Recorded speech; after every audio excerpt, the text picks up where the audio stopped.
Before Brian said, oh, I'm going to go and reset the streaming. Did that maybe 10 minutes ago.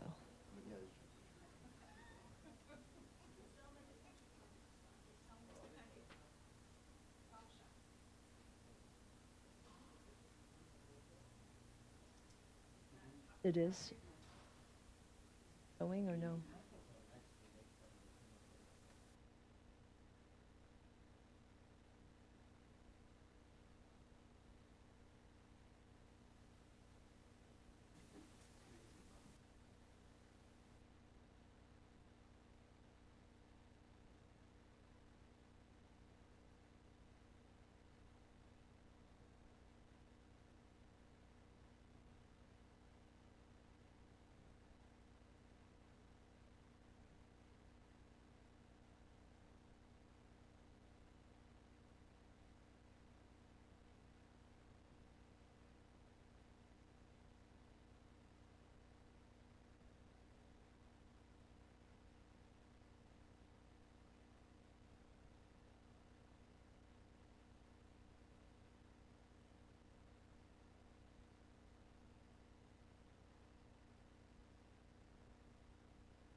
Excuse me, Mayor?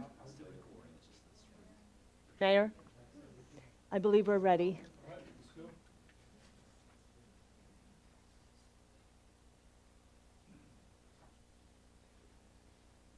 Good evening, everyone.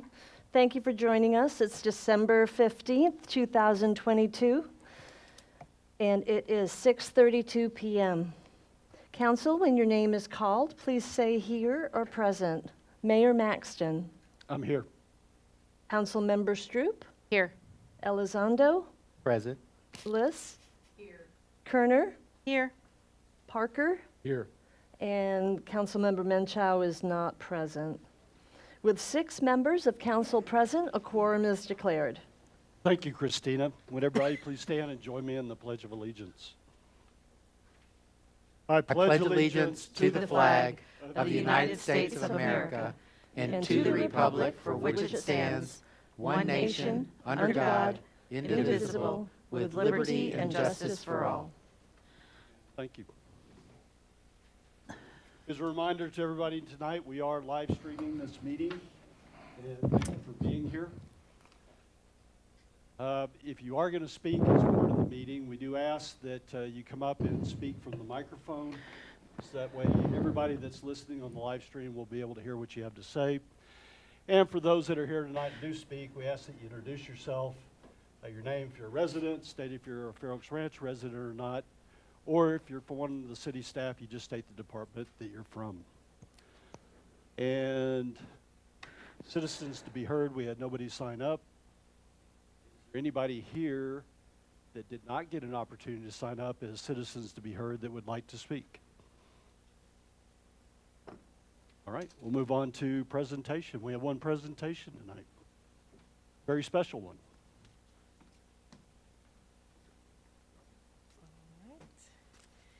Thank you, Mayor. I have the honor tonight to present Mr. Jim Earl, kind of a little recognition for his upcoming retirement. And I have a few words to say. So, Jim, if you don't mind getting up here, standing up here so we can recognize you.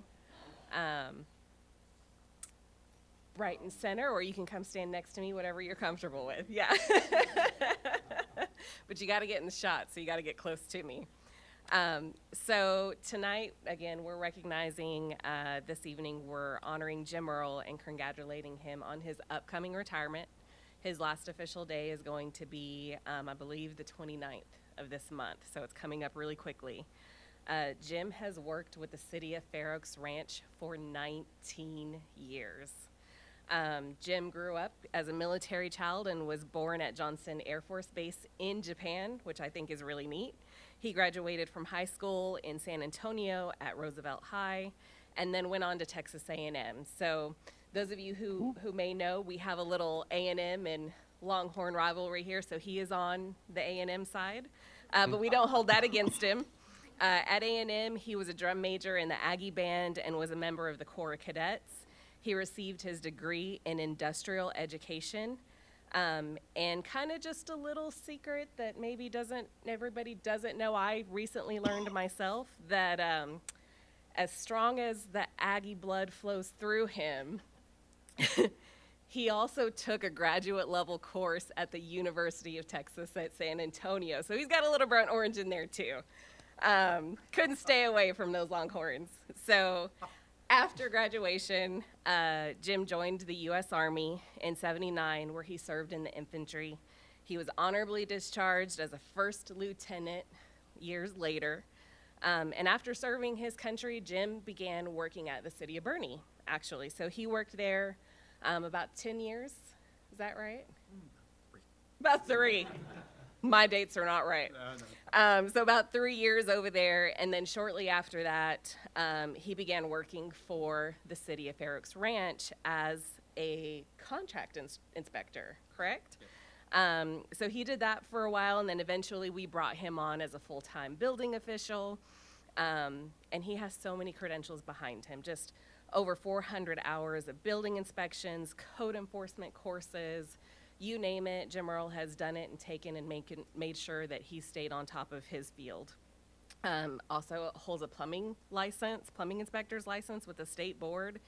And if you know Jim Earl, you know that not only is he our building official here at the city of Fair Oaks Ranch, but he wears many, many hats, literally and figuratively, if you've seen him around. But some little known facts about Jim is he is actually also a published author.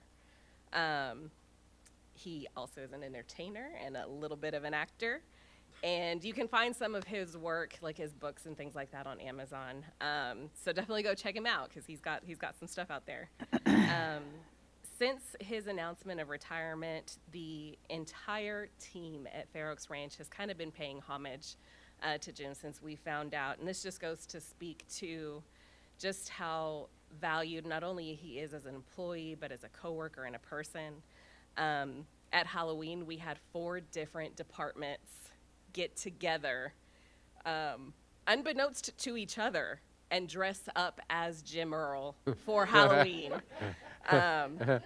So they paid homage to Jim Earl, and they didn't coordinate it. It was amazing that everybody was like, I want to be Jim Earl this year. And then for the month of December, we have dedicated every Friday in December to being Plaid Friday. So we all get on board, we wear our plaid shirts, because that is Jim's signature look, and so we want to emulate that. And currently, we are doing some employee appreciation stuff, so we are playing, instead of Find the Elf, we're playing Find Earl the Elf. So we have a little elf that's dressed up as Earl, and we've got clues that we're trying to find out for him. But these are just a few examples of how much this team values and really does cherish everything that Jim does, from the person he is to the work that he does. And he has seen just so many things grow and change in the city of Fair Oaks Ranch over the last 19 years. So we are definitely going to miss not only your expertise, your work ethic, and really your ability to have fun and smile and be positive no matter what the circumstance. So we just want to thank you on behalf of the city of Fair Oaks Ranch and our staff and the team for everything you've done over the last 19 years. And as much as we hate to say it, we wish you an amazing retirement and all the best of luck. And Jennifer told me that I had to say, we'll see you on the ranch. So we also have just kind of a gift here. If you don't mind getting up here and taking a picture with the mayor, I'm sure he has a few words that he'll want to say too. Well, I'll say a few words, but then I'd like to get a picture with the entire council, if you don't mind. Of course, that'd be fantastic. So what we're giving Jim Earl here today, it's basically a picture of City Hall so he doesn't forget us. And we had all of staff go around, sign, and say a little note so that you'll always have a little piece of Fair Oaks with you. That's pretty special. Yes, yes it is. Oh, that's awesome. I love that. I'm sure you can find a good place for that in Thank you. you so much. I'll just set it over here and you can get it. We had a retirement party earlier, and I mentioned that there were three things that stood out to me about Jim Earl. And, you know, he's been here for 19 years, and obviously he's made an impact on the city over a 19-year period. During the time period that I've been here on city council, 6, 7 years now, three things really stood out to me. And one was that Jim Earl is never still. And I mean that in all the positive way, is that every time I see Jim, he's on the go and he's on the move. And he's going from one office to another. He's in his vehicle. He's out doing inspections. You never find him sitting still or sitting. I've never seen you sitting at a desk. I don't even know if you have a desk. The second thing that's really stood out to me is his expertise. And if you talk to him about building codes and the inspections, it'll become evident to you very quickly that Jim is an expert in his field. And it really became evident to me. I've had 2 opportunities to have inspections at my house. Jim came and did the inspections. And the contractors that were doing the work at my house knew Jim Earl, knew that he was coming out to do the inspection, and knew that it had to be at this level or it wasn't going to pass. That level was the level by the building code. So what that really said to me is that, one, he set a standard, and the standard is by the codes. And it was so evident that all the contractors that work within our city knew that and knew that they had to get it to that level or it wouldn't pass. And so what we talk about is that it really it's taking care of our city. It's taking care of our residents. And not only are you taking care of them today and preventing fire hazards or things from in their homes, but you're also taking care of the structures that we built and ensuring that they're going to last for years to come. So we thank you for that. And then the last thing that really stood out to me is really the camaraderie that I see from city staff to you. And a lot of it, as Joanna pointed out, I mean, you see, the picture here, everybody's dressed up like you. I mean, and then find Earl. It's, you made an impact, and a positive impact on the city. And with all of that, and I told you earlier, it's going to be a significant loss. And you are truly irreplaceable. We can find somebody to come in to fill your position, but they can't do what you have done for this city. So from the staff, from the council, and all of the residents, I just want to say thank you very much for all that you've done for us. That's it. Would y'all mind coming up? Get one with council, and then if you don't mind, can we get staff join us? Yeah.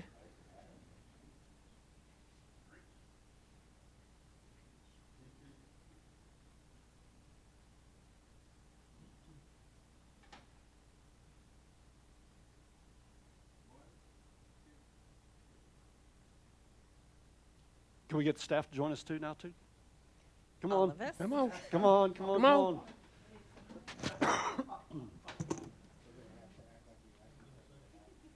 on. We can get in here. You're gonna have to get a lot closer than that. That's fine. Come on. You don't need to kneel.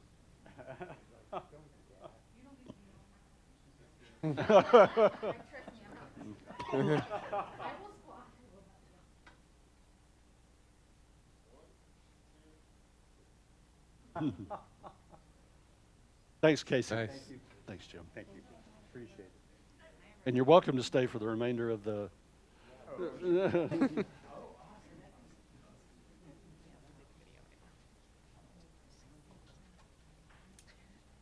So we have one last little thing in that we did at Halloween when everybody dressed up unexpectedly as Jim Earl.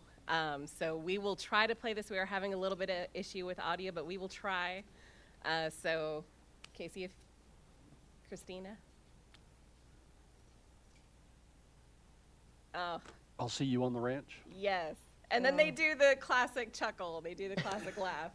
So I'm not sure if that's going to come through in the stream or not. We know we were having some audio issues here in the room. But basically, that entire group said, we'll see you on the ranch. And then they did the classic Jim Earl chuckle. Yeah.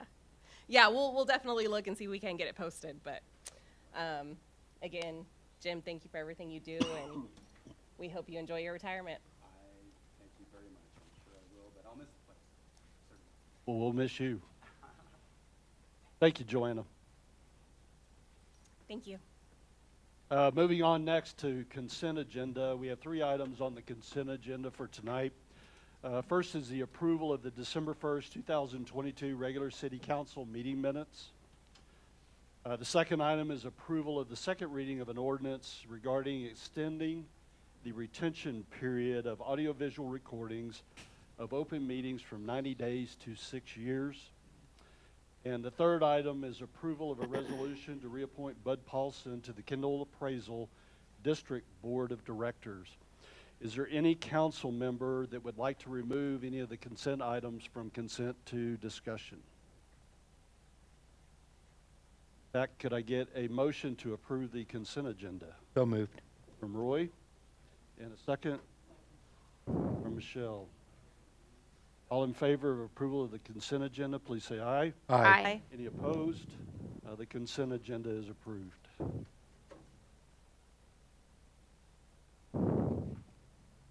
We have 2 consideration items for tonight. The first is the consideration and possible action declaring excess city property surplus and authorizing disposal. And Clayton's going to lead us through this one. All right, thank you.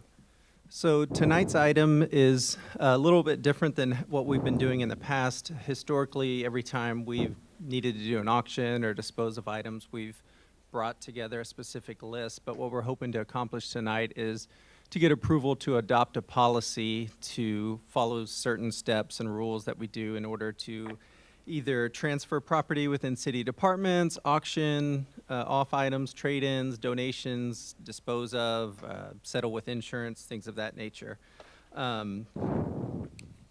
Section 5.01 of the Home Rule Charter directs the city manager to oversee the purchasing policies and procedures for the city in compliance with state procurement laws. And it also, you know, and this will fall under that with selling these items and stuff like that. The policy is immediately following the consideration page listed as Exhibit A, and if it's approved, we'll just incorporate it into our city procurement manual. It'll align with priority 1.6 of our strategic action plan to further implement the procurement function of the city.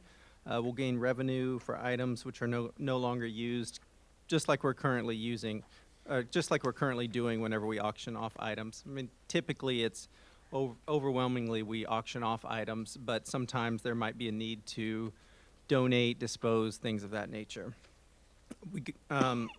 So, like I mentioned earlier, we go into a little bit more details. There's a few exemptions that this policy doesn't apply to, and that's because there's a specific code in the state statute. A lot of that has to do with things like abandoned property, seized property, things of that nature. So, but as there's no state law and statute for some of these things that we're mentioning in this exhibit for our surplus policy, that's what it'll address.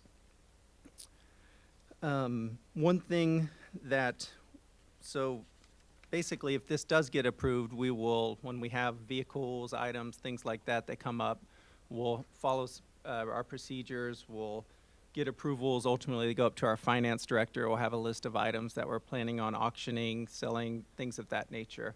Our first step would be to just basically look across the departments of the city to make sure that no other departments need it, that we're not aware of. So that'll be our first thing, and then we'll kind of work our way through all the other options.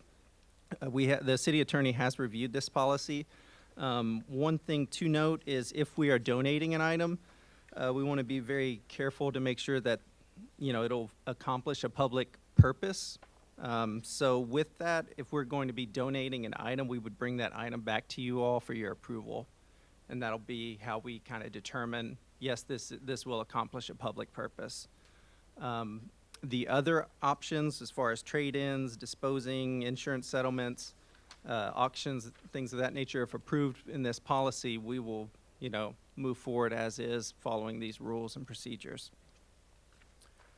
So what we are recommending tonight is just to adopt this city surplus policy, and I'm happy to answer any sort of questions that you might have. I have a question. Sure.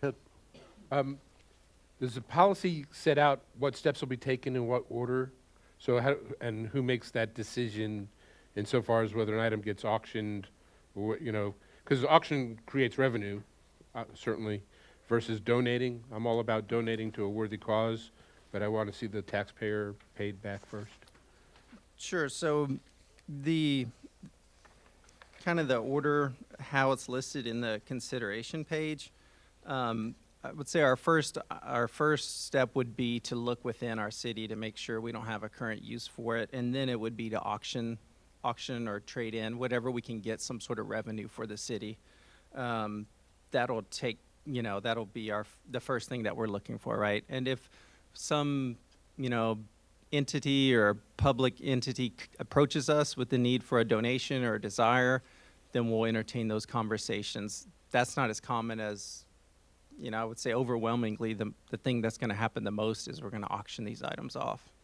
Oh, I understand that. I just Yeah. want to know if there's specifically, if it needs to go to auction first and then the donation, It'll just, or we just make a call on an ad hoc basis? yeah, we'll make a call within, so we'll have a list of any item that's going to fall within any of these bullet points that you see here, and it'll ultimately go up to the finance director. So there will be an internal approval process to make sure that there's a lot of eyes on it and we're doing what's best.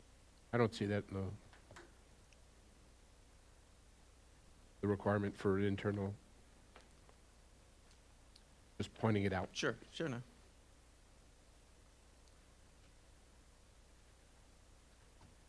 Something you think should be included? I think that if we're going to have agree to a process, which is what staff is asking us to do, then it should be inclusive of what that process is.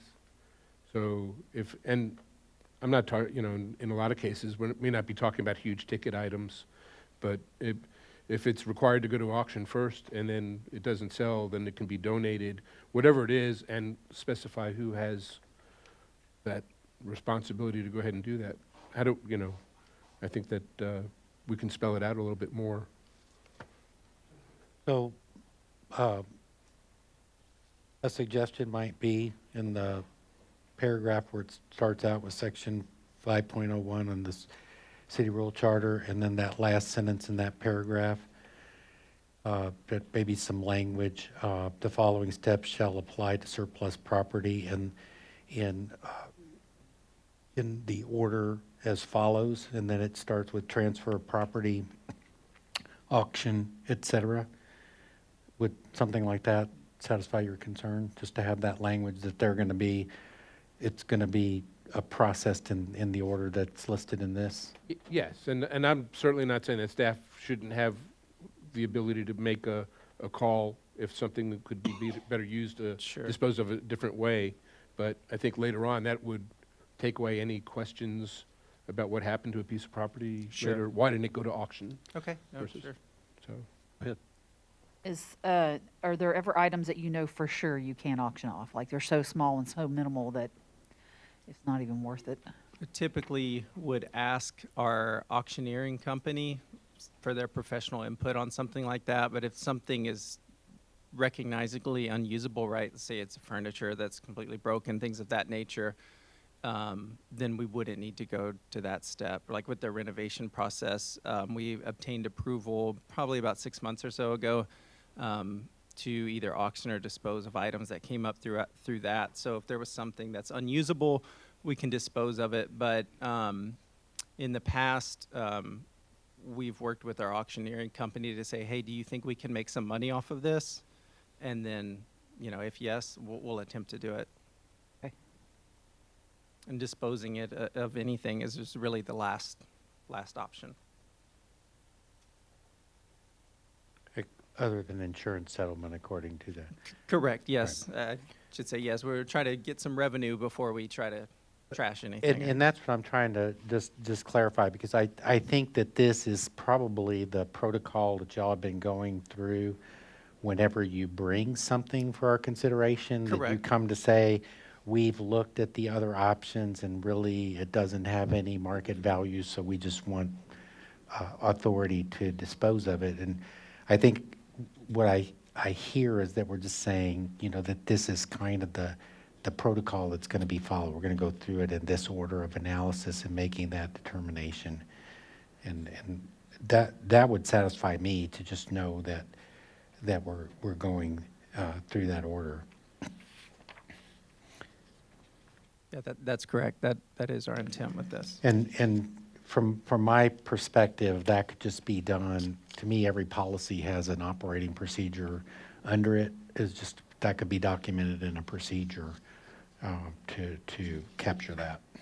Correct. If this policy is approved, we'll have a standard operating procedure that will develop, you know, some sort of template, that sort of thing, signature that goes up the thresholds to document and approve it.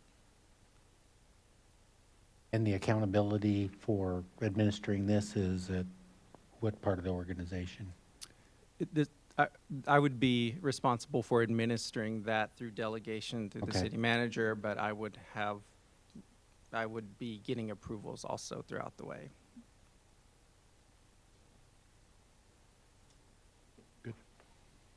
Scott, so, and maybe Roy also, with the addition of the language of saying following in the specific order, does that meet what you were looking for, absolutely. Roy? Okay. Would you consider going ahead and approving the policy, given that that language be added? I would. All right. Okay. Like, we make sure that the language is Yes, added to sir. the policy? All right. Definitely. Any other questions? Questions from anyone here tonight? Then can I get a motion to adopt the city surplus policy with the additions that we made as attached in Exhibit A? I so move. Laura Second. and Roy, any other comments from council? Go ahead and vote on the motion. All in favor, please say aye. Aye. Any opposed? The motion is approved. Thanks. Thank you, Clayton.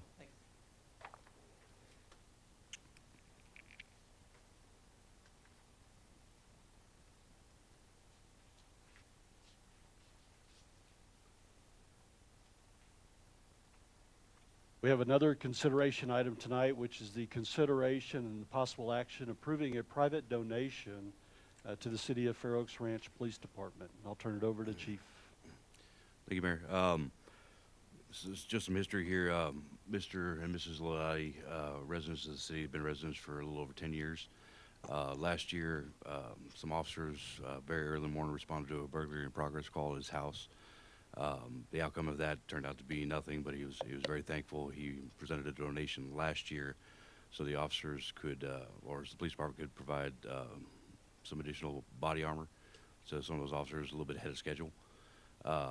This year, kind of surprised us a little bit. He contacted, I believe, our assistant city manager, said he wanted to make another donation. We met with him here at the police department last week, invited him to council. He respectfully declined. I think it's just a little more private person, but he did give us a statement that I'd like to read to you. It says, Christmas has arrived, and Noemi and I would like to express our appreciation and gratitude to the Fair Oaks Ranch Police Department. We are donating $2,000 towards obtaining equipment or some necessities that will help the patrol officers in the performance and safety of their duties. These funds are meant for the patrol officers and not that of administrative items. What may appear to many as responding to simple traffic violations or disturbances each carry the possibility of serious danger toward the life of each police officer. Their visual presence and responses allow the community of Fair Oaks Ranch to be that of safety, peacefulness, and enjoyment.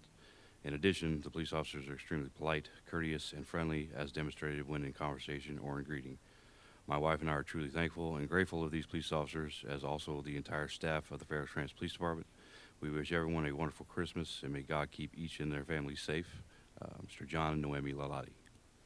So. Very nice. Very generous. We weren't expecting it, but we did get a chance to sit there and have a conversation with him for a little over an hour, which was very pleasant, believe it or not. We got to show him some of the body armor that we purchased with his donation last year. The vests are a little bit better in caliber. They come with a rifle plate rated to a higher caliber rifle than what most of our standard body armor come with. So I think he was very pleased in seeing that. Any questions from council? Any questions from anyone here tonight? Then could I get a motion to approve the city's acceptance of a private monetary donation to purchase equipment for the police department in the amount of $2,000? So moved. Second. Bill, and a second from Scott. Any other comments from council? Go ahead and vote on the motion. All in favor, please say aye. Aye. Any opposed? Motion is approved. Thank you, Chief. Thank you, Council.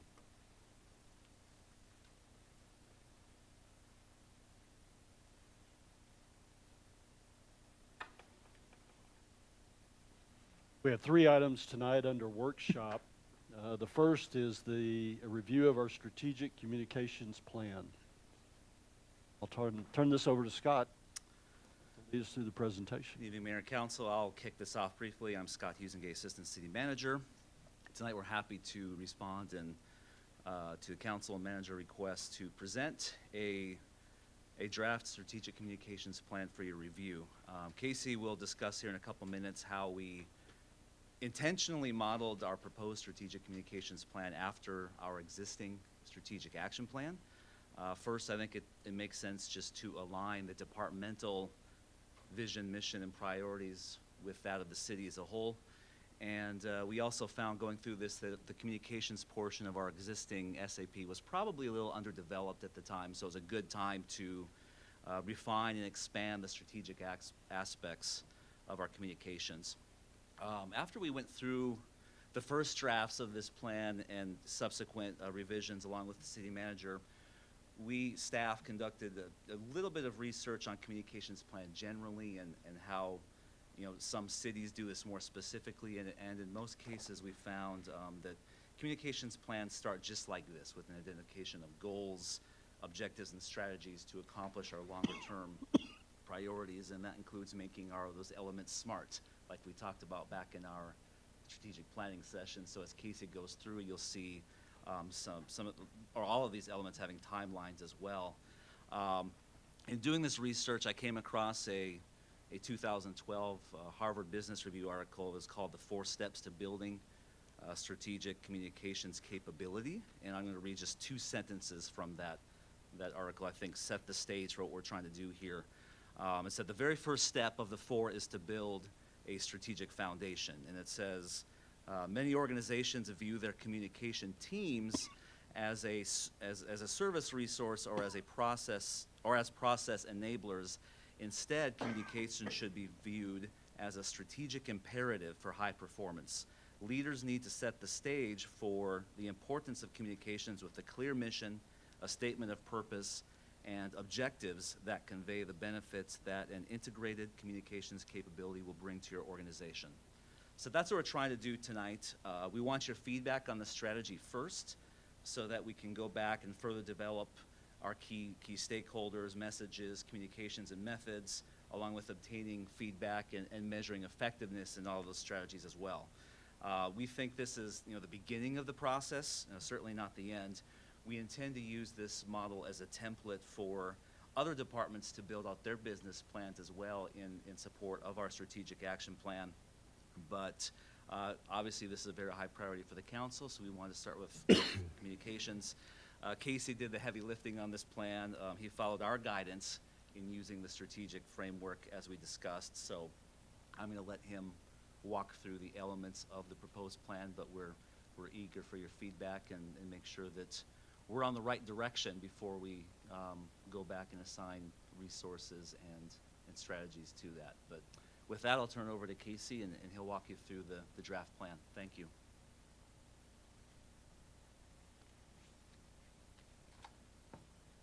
Good evening, Council.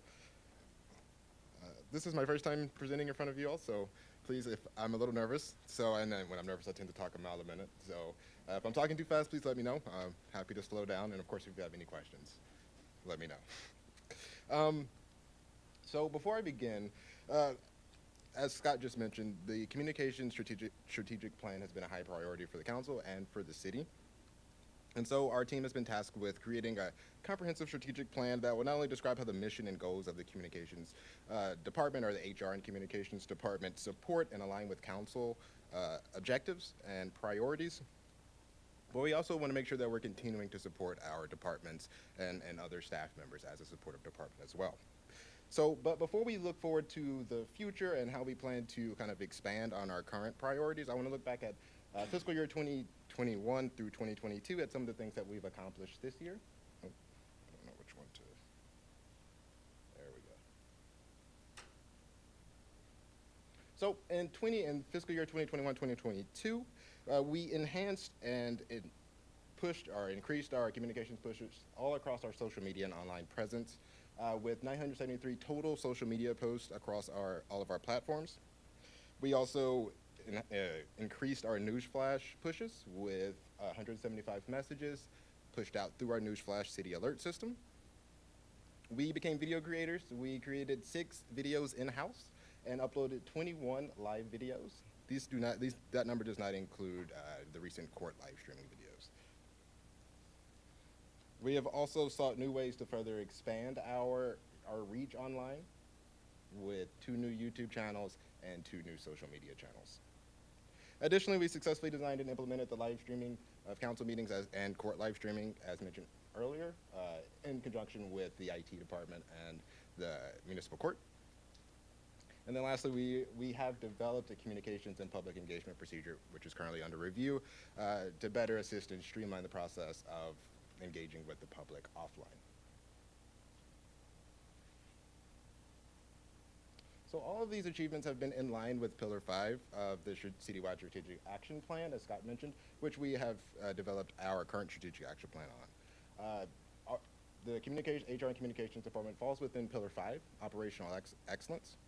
Now, the Pillar 5, of course, provides guidance to various different departments. For the communications functions, we've pulled out a few things and highlighted them here that serves kind of as the backdrop for what we do, and that is maintaining a high level of customer service, ensuring that we're serving as the first point of contact for residents and businesses and other stakeholders, and providing effective two-way communications with residents. Keeping these core functions in mind, the communication team has molded a departmental mission statement to kind of really focus in or hone in on what we plan to do here. So I won't read it here, but the mission statement really just describes what we're currently doing. Now, of course, we can't be satisfied with where we are. We always want to be pushing forward and pushing the ball forward. So we have also created a vision statement for what we want to be. I will read the vision statement because it's short and I do kind of like it. It's to be the premier source of credible city information for providing the most relevant and up-to-date news for our community. It seems simple enough, but as many municipalities across the country are still struggling with this, we hope to, of course, reach that soon enough.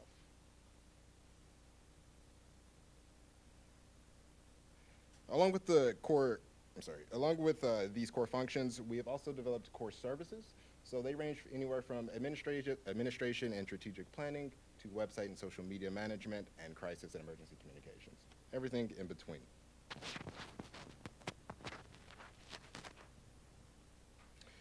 As it's important to maintain the core set of services to keep our team aligned and focused on the task ahead, it's equally important to have a core set of values that our team can fall back on to help us guide our decisions and our processes.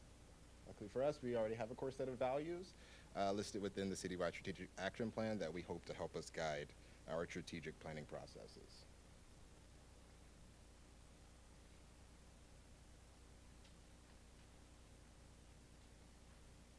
Also, understanding target audiences is important.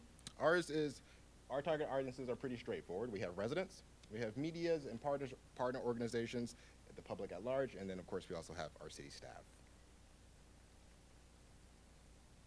We're also fortunate enough to have a robust toolkit to help us push out our messages to all of our target audiences. And of course, our toolkit is ever growing, especially in the online world where there are new tools and new platforms constantly emerging. So our current strategic action plan is listed here. We've pretty much substantially completed all of the priorities, our projects listed here. But in the coming slides, I'm going to go a bit more in detail into how we can expand on these and provide additional projects.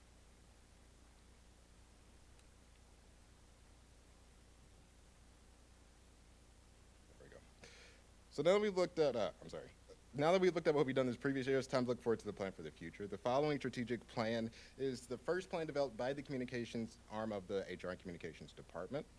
As such, it's a bit more comprehensive in nature, so as to define the intended scope and purpose and priorities of the department.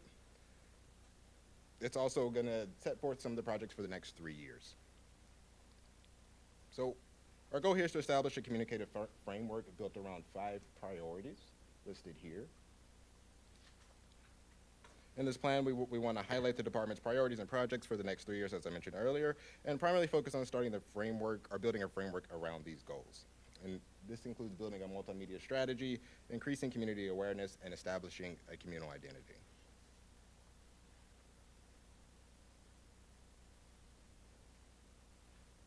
I got a little bit ahead of myself.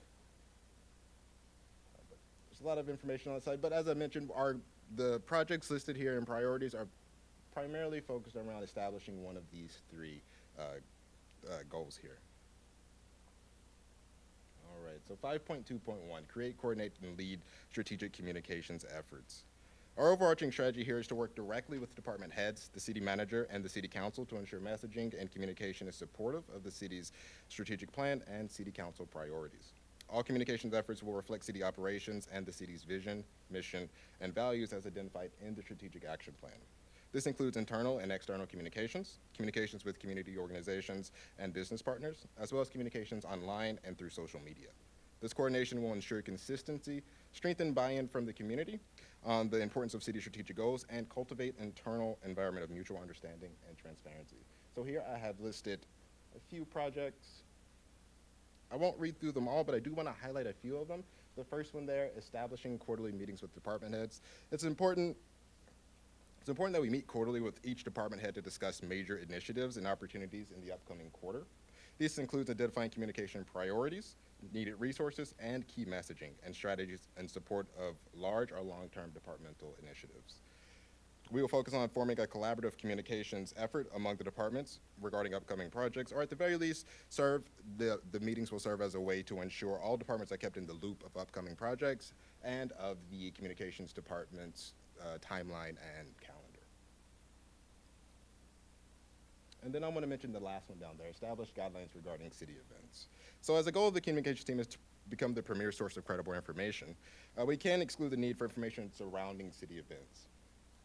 or city and community events. The communications team will establish and publish a set of guidelines to govern how the city communicates and promotes city and/or outside events so that expectations are clearly defined and enables outside stakeholders to provide accountability to what we put out. Yes.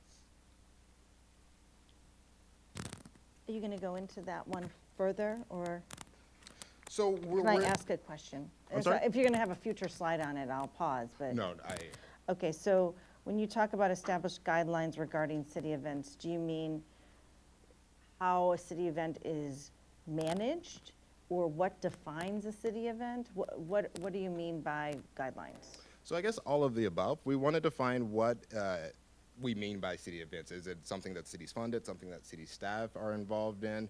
You know, what constitutes a city event? And then also we want to put out guidelines for how we promote outside events as well. Are they going to be, is it going to be community events? Are we going to be able to promote those things? If not, you know, why? And make sure that that's publicly available information. Okay, thank you. So moving on to 5.2.2, developing brand identity and credibility. So consistent messaging across the board is imperative for building and maintaining a consistent image and brand. A well-maintained and standardized brand helps establish credibility, promotes the city as an authority, and ensures residents can discern when and what the city is communicating, and provides residents a sense of connection and pride in their community. To do this, it is important we train and empower employees to use the city brand correctly, provide training on the city style guide, and reinforce the notion that the city brand is more than just the logo or any individual element, but it's the story that is told each time those elements are combined. So to achieve this, we've also included a few projects here. Again, I won't go through all of them, but I do want to highlight a few. So the first one there, establishing core messages that showcase community character. So core messages are essentially the why behind what we do. They provide an excellent opportunity to incorporate brand elements and brand anchors. Brand anchors are what residents kind of associate with the city, so they would be things that stand out in the city of Fair Oaks Ranch, kind of what makes Fair Oaks Ranch, what gives it its character. So to create a city identity that is representative of our community and our unique perspective. That's what the goal of a core message is to do. And then modernizing brand, we want to meet with local community, I'm sorry, that's the wrong one. Currently the brand of the city includes the city logo. While there are vision and mission statements, they are not reflected in the city communications or not meaningfully connected to the city's identity. So we want to make sure that we're merging those things. And modernizing will include updating the city logo, place branding, and incorporating elements of the mission and vision statements to create a holistic city identity. Yes. Okay. I think we'll need to talk about that, okay? Because there's been a lot of discussions about this modernizing the brand. We've been discussing this for over a year, and I see a date on November of next year. I want to just make sure that the branding committee, of which there are several council members that are involved with that, is well included on any changes or discussions about potential changes. There may be a little bit of history that Joanna will lead you through before we go there. Yeah, I want to address one thing really quick, that I think Casey misspoke on updating the logo.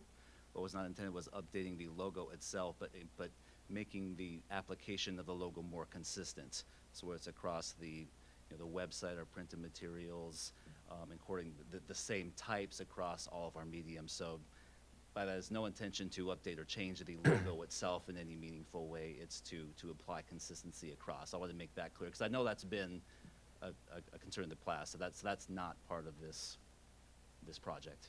I have a quick question on, oh, sorry. I didn't know. I'm against number 2. I'd rather just cut that project out. If we're here to assign projects for this, I think what you said is covered in the city style guide. That, Okay? We've been down that road, we've spent money, and we're done. Agreed. I have a quick question on that too, and I agree with Laura.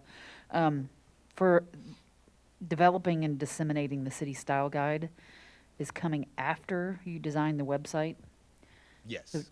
So Typically, it would be the other way around, so that would inform the design of the website?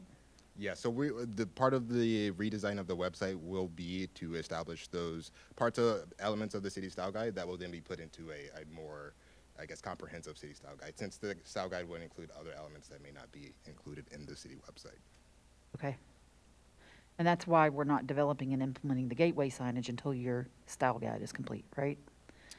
Not necessarily. The style guide doesn't have to inform anything with the gateway features. It's more focused on, as Scott mentioned, how the brand is used, so how we use the logo, where Well, it's used, what the type form is, so different fonts. Type things like form, that. colors that you're Colors. supposed to use.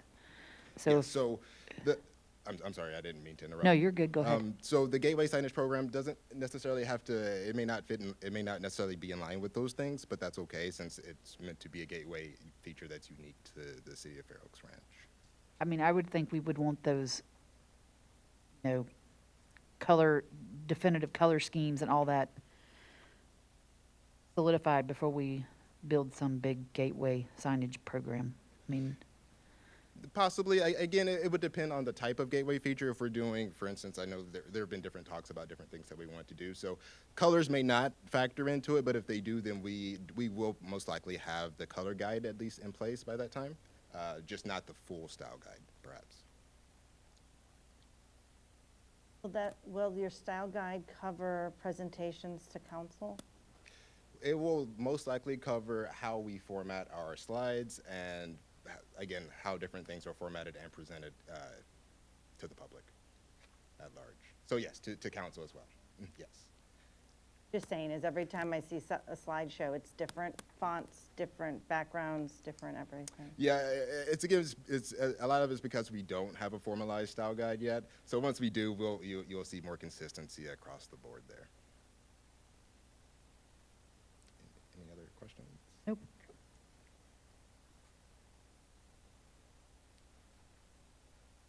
So 5.2.3, again, I mentioned that one of our core functions is to provide an opportunity for two-way communication between residents, the city, and residents, stakeholders, and the city. So a few projects listed under here. The first one I want to talk about is soliciting resident feedback, including focus groups on branding. So again, I know that we've just talked about the modernizing the brand. Scott did provide an important clarification. We're not talking about changing the brand necessarily, just updating how we use it and in what places. But past that, a holistic city brand, not including the logo or anything like that, does include resident feedback because we want to make sure that the things that we're putting out, what we're saying, how we're speaking online or in our written communications reflect how the populace at large expects us to speak or talk or look like. So we want to make sure that we're incorporating their ideas as well. This is listed as a project, so to me, it has a start and an end and a specific goal. To me, this seems like just something you should incorporate into everything we do, not just a one-time request, because then it makes it seem like if we're going to ask them for feedback, we're then going to do something with it. And my question is, what are we asking them for feedback on, and what are we going to do with it? So that's a good question. We're asking for feedback mostly on what people think about the city of Fair Oaks Ranch. What makes Fair Oaks Ranch this, is it rustic? What's the character? What do they expect when they come here? Why do they choose the city of Fair Oaks Ranch? And we want to be able to amplify those things. So a city survey will include questions related to those things. And then we'll use them to incorporate how we speak to people, how we put out messages online, and all sorts of things.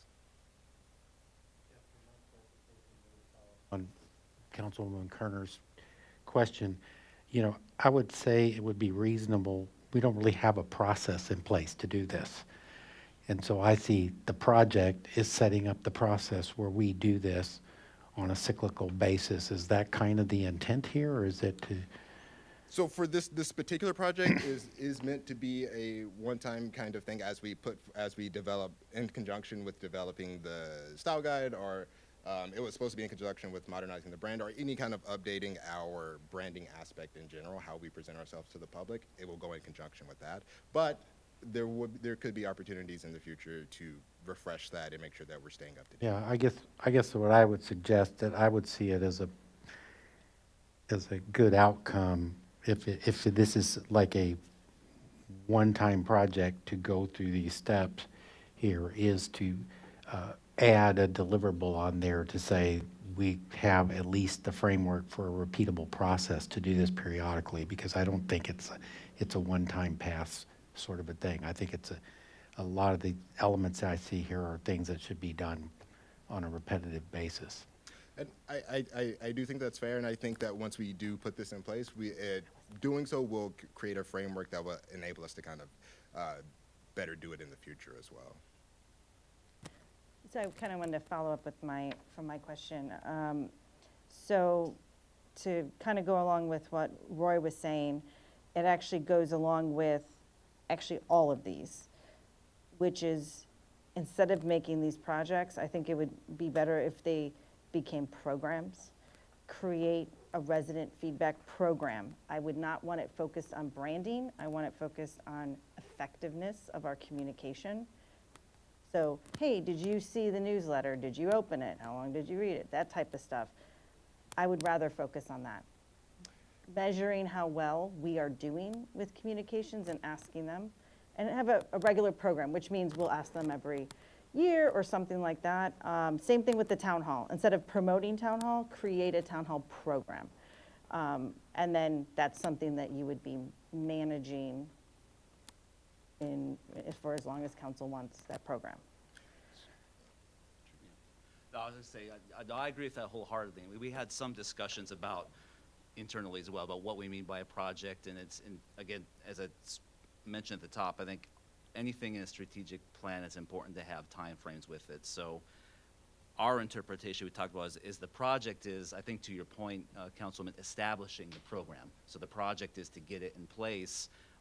We have a staff of 1 or 1.5 persons in communications. We can't do this all at once, right? So we're trying to establish to borrow the term, the priorities and the timelines by which we can get these programs in place. And that's what we're trying to do. So That's what I was that's what I was getting at with my question, is are we standing up programs for each one of these bullets? Are we doing a one-time solicitation for a branding change that we don't want to do?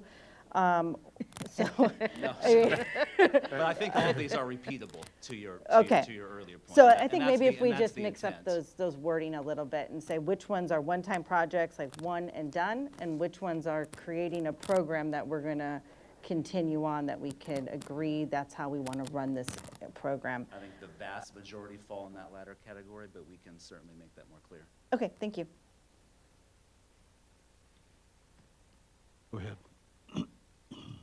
The community poll part, what is, develop community polls, like what, I guess, Yeah, so- kind of what Laura's asking, like how many times are you going to poll people, and like, I was actually what's the method?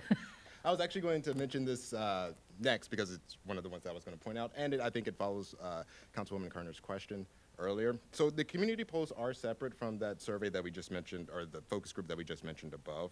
And that community polls offer smaller chances for residents and stakeholders to provide feedback on kind of a recurring basis. And they would focus primarily on the efficacy of our communications pushes. It will give us feedback on the kind of things that we're doing, if it's effective, if it's working, if it's reaching our target audiences. And then, so the way we may begin with these are through free platforms. It could be something as a Facebook poll, or asking people for their feedback, and it could evolve into something bigger, such as a more formalized survey as well. So part of this project, as Scott mentioned, is developing that mechanism to do that, seeing which one is more feasible, which one works better, and then putting those mechanisms into place so that There are actually companies that help develop effective surveys. We did it in Bee Cave and had a great response a couple times, but yeah. Yeah, there's lots of companies out there. There's lots of kind of do-it-yourself platforms that we're looking at. There's SurveyMonkey, a few other ones that are easy to kind of get your hands on, and you could get some good data that way. So part of this project is looking into those things and developing them. We just want to put it on the list here so that we know that it's something that we're looking to do in the future. I do like that second bullet. I mean, Having the ability to do a community poll if needed, adding it to our toolbox is a good thing to have. Doesn't mean we need to use it all the time, but I think it should be available to us if in the course of a large project or a large effort, and we want to have the ability to do a community poll. I saw a couple other things that aren't in our toolbox. I'll pause and see if it's anywhere on the rest of this, and then I'll bring that back up and see if we need to add those. Are there any more questions about about this particular slide here? I had one, more of a comment related to it. And so we talked about resident feedback and tying it to programs. And my thoughts on it, and I wrote down a comment, is I think we ought to have some capability for resident feedback, period. Then we can tie it to programs that we want to, we may have a specific program that we want to get information back on, but I think my vision is that we ought to have some capability that's established in the city that we can routinely get resident feedback on any subject. That makes sense? Yes, yeah, no, I agree. That would be definitely something that's useful to do, just so we can be constantly gauging how our initiative's working, or even just what the general feel of the community is also always important. Maybe through doing programs or, doing through programs or something, we establish a process and that rehearses it, and then people utilize that process further for any topics that they may have. I think I'll fall back here on community polls a little bit more. I'll lean back into that one, because I think a community poll could be broad. It could, like I said, it could be anything from a formalized large survey to something as small as a poll, a Facebook poll that's done online that anybody can participate in, or that's available to everyone. I think over time, as we either, if it's depending on the project or what we're doing, we can decide which one works better. And then as we implement those, we'll have mechanisms in place to continue to do so when we need to. Now you just reminded me of something that I had brought up previously, but not here. So this category is create opportunities for resident engagement and participation. I think one area that I feel that the city could potentially have benefit from is a system that allows the city to track resident calls, whether we're responding to them, who's taking action on them. Multiple times I hear comments, we've gotten lots of calls about blank, but we have no system to say how many people called, who responded to them, where they responded in a timely manner. I think it's part of just resident engagement program, just so that we know if there's a big issue, how many people called, who answered them, did we respond to them? We don't have a tool that allows us to do that, and I think that might be a good project to add on there, so we can understand how much would that cost, what would it take to do that, and just so that we could think about if it would bring value. Excuse me, sorry. I just have a question on that, because I think it's good. But so it sounds to me like you're thinking in terms of a customer resource management module. Yeah, kind of like that. Is that what we're Maybe talking not about? as, not a whole CRM program, you know what I'm saying? But I don't want So, like, who- to make sure I'm I don't want understanding Salesforce, that- okay? I was gonna say, so No let's go for but you know what I'm Salesforce. saying? There are a couple smaller million. versions of that, but Right, yes. exactly. But something that allows us to actually have numerical values of what residents' feedback are. And it's consistent across the city. I agree, and I think that there's definitely room for that we can add that here under this particular priority as well. Yeah, thank you. Can I ask another question? You made me think of a question.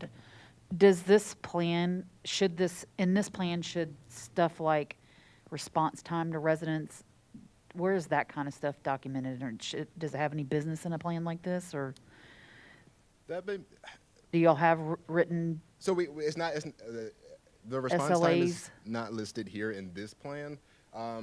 That tends to come out in something like a social media guidelines packet because a lot of times those types of comments, at least for me, would come in through social media or something like that. So it would be listed in something like that where we may say, we'll respond within 24 hours or something. But we haven't developed that just yet. So it sounds like we might be, and pardon me for using this expression, like a little bit of scope creep here, because what I keep hearing people say is they want some way of looking at what I would call customer satisfaction, which might be another dimension if you were going to go the CRM direction. So I just think we need to, I think it's fair to think about that that could be a component of a communication plan that's more in service to, you know, like our public works and utilities and things like that that are out there interfacing with the infrastructure where they get that kind of feedback. So I think it maybe warrants a marker in here somewhere, but we have to think about, you know, is that like a next level of maturity that we would want to go to?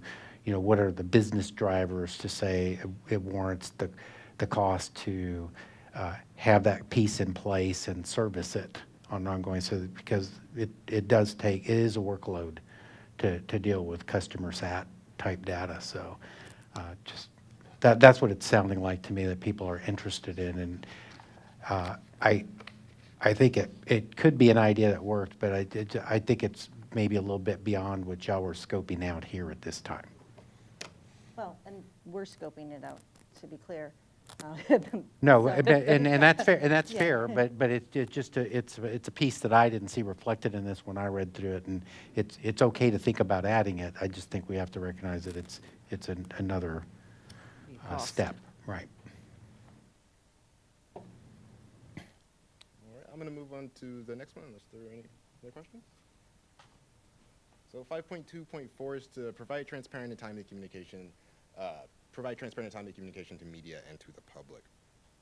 So we want to ensure information is presented in a timely, convenient, and easily accessible manner for all target audiences, promoting comprehensive and accurate media coverage when applicable, and ensuring all residents are informed of information sharing channels and notification systems. So the projects listed under here. So the ones I want to kind of highlight are the established regular meetings with media and other information sharing channels. Right now, we want to establish meetings with local media organizations, businesses, and HOAs to ensure city news and events have a home in local media and local information sharing avenues. We want to ensure organizations are using up-to-date information and that the information that is being presented is accurate and is being disseminated appropriately. So ensuring partners are incorporating all of the necessary elements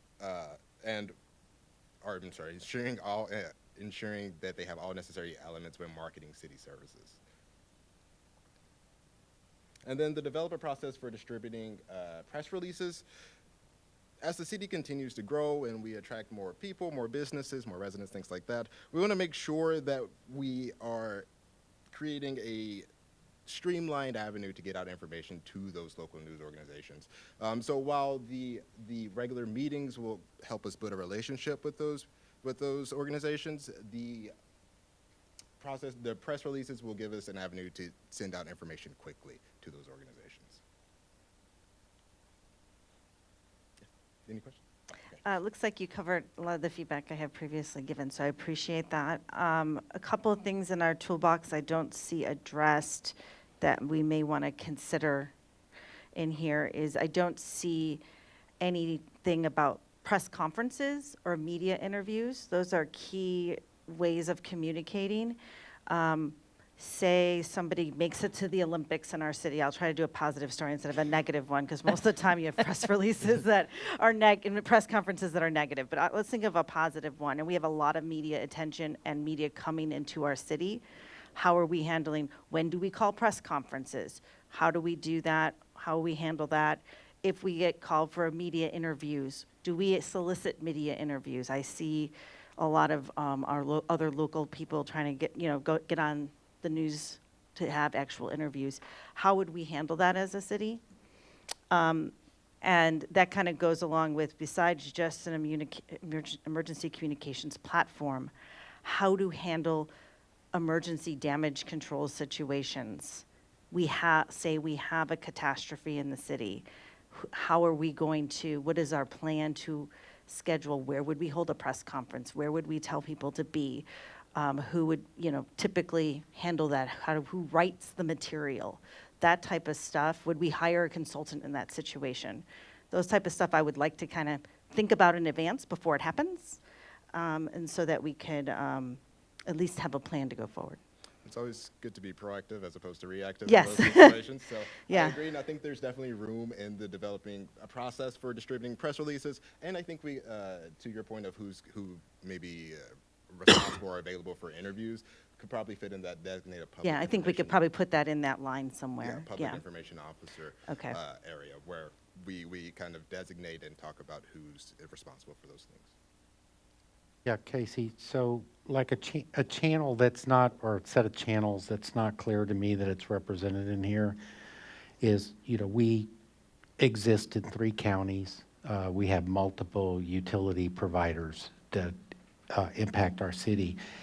And the channels that I do not see on here is our relationship with the communications entities in those counties and in those utilities and other partners where information about Fair Oaks Ranch is coming out through those channels. And how do we tie into them and say, we make sure that there's good, linkages between us and those other entities so that, I would like to think that we become the single point of truth for what's going on in Fair Oaks Ranch and that they're getting their information about Fair Oaks Ranch from us, or at least if they know something that we need to know, that we have that so that that single point of truth can be established here.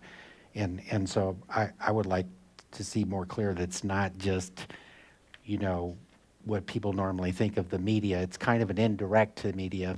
If I'm just picking on, if Channel 5 goes to SAWS, and they're talking about impacts that SAWS is having on Fair Oaks Ranch, I would like to know that we were in the loop before, they tell Ken's 5 what's going on in Fair Oaks Ranch, if that makes sense. Yes, no, I agree. I think there's definitely room in there to make that a bit more clear that we're talking about. Yeah, because though they're talking to the media, but if they're talking about Fair Oaks Ranch to the media, we need to be in that loop. I guess that's what I'm not seeing. It's not jumping out of here on me. Yes, and I think we can definitely, we can make room for that in there to make it a bit more clear. We do currently have great relationships with other entities, for example, the BISD. We coordinate communications pushes and efforts with them and the city of Bernie and other entities outside the city of And Fair Oaks. that's just something, from my experience, it needs to be managed all day long, every day to keep that, when that relationship needs to happen. If you haven't talked to them in 6 months, it may not be as strong a link as you think it is, so it just needs to be worked all the time. Are there any other questions? Okay. So I believe our last priority here is 5.2.5, ensuring a well-informed city workforce. A well-informed workforce is critical to providing excellent customer service, establishing a good working environment, and contributing to positive organizational culture where creativity and ideas can flow freely, initiatives are well coordinated, and goals and priorities of our city leaders, residents, and council are communicated clearly to city staff. So here we have a few projects as well. The one I want to highlight, again, is that reinforcing the brand utilization. This isn't changing the brand or anything like that. It's mostly just ensuring that whatever brand that we have, whatever logo, whatever elements that we have are used correctly and consistently across the board. So that goes in line with, for example, using the correct or using consistent presentation slides or consistent letterheads or consistent logo placement, things like that across the board for city staff. And then I feel like the rest here, developing mechanisms to regularly communicate city initiatives, council policy, and management updates. That is an internal procedure that we hope to develop to make sure that, again, city staff is kept up to date and abreast of all information to do their jobs properly and provide great customer service. Yes. I have a question on the second to last bullet. So what was the intention of the campaigns on city benefits? Is that more like internal communication within staff, like different, make sure that you're, okay. Yes, yeah, these are primarily internal focused, so we just want to make sure that city staff we want to make sure that we're showing the same effort to communicate clearly with city staff as we are to communicate with the public at large.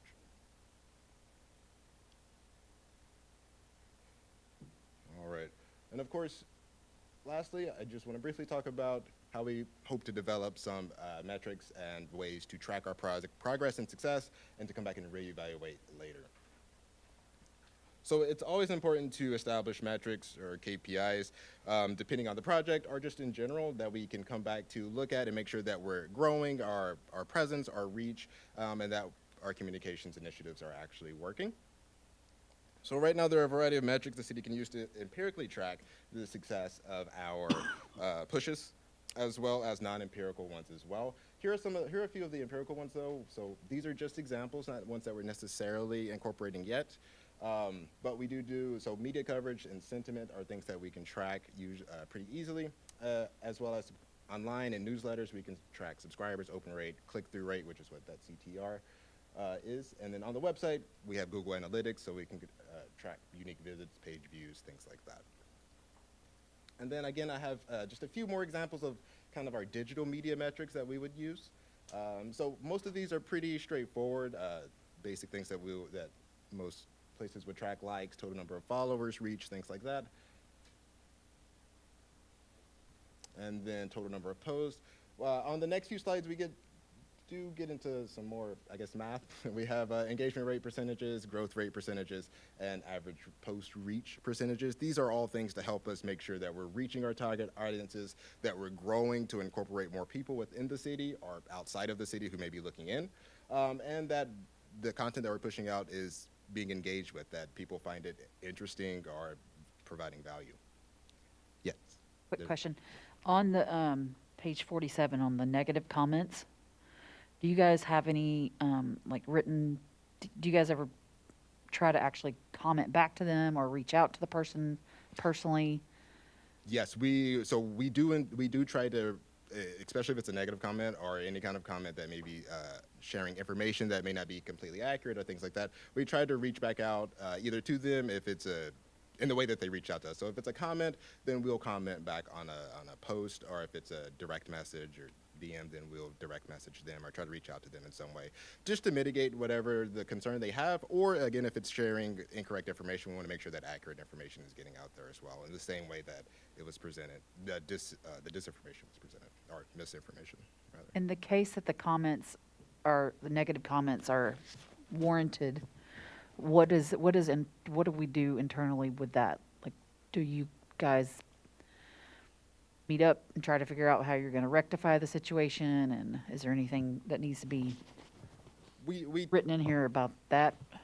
We tend to, again, for social media comments specifically, that would probably come in form of social media guidelines, how we would, because social media guidelines will incorporate or encapsulate things like when it may be necessary to delete or hide a comment, or what comments may be appropriate to respond to, which ones wouldn't. For now, what we do when we come across a negative comment, luckily it doesn't happen too often, but when we do, we tend to meet together to discuss kind of what they're talking about, if it warrants a response, and then if it does, how can we go about providing the best response and alleviating the situation, or ensuring them that everything's okay, or providing the best information.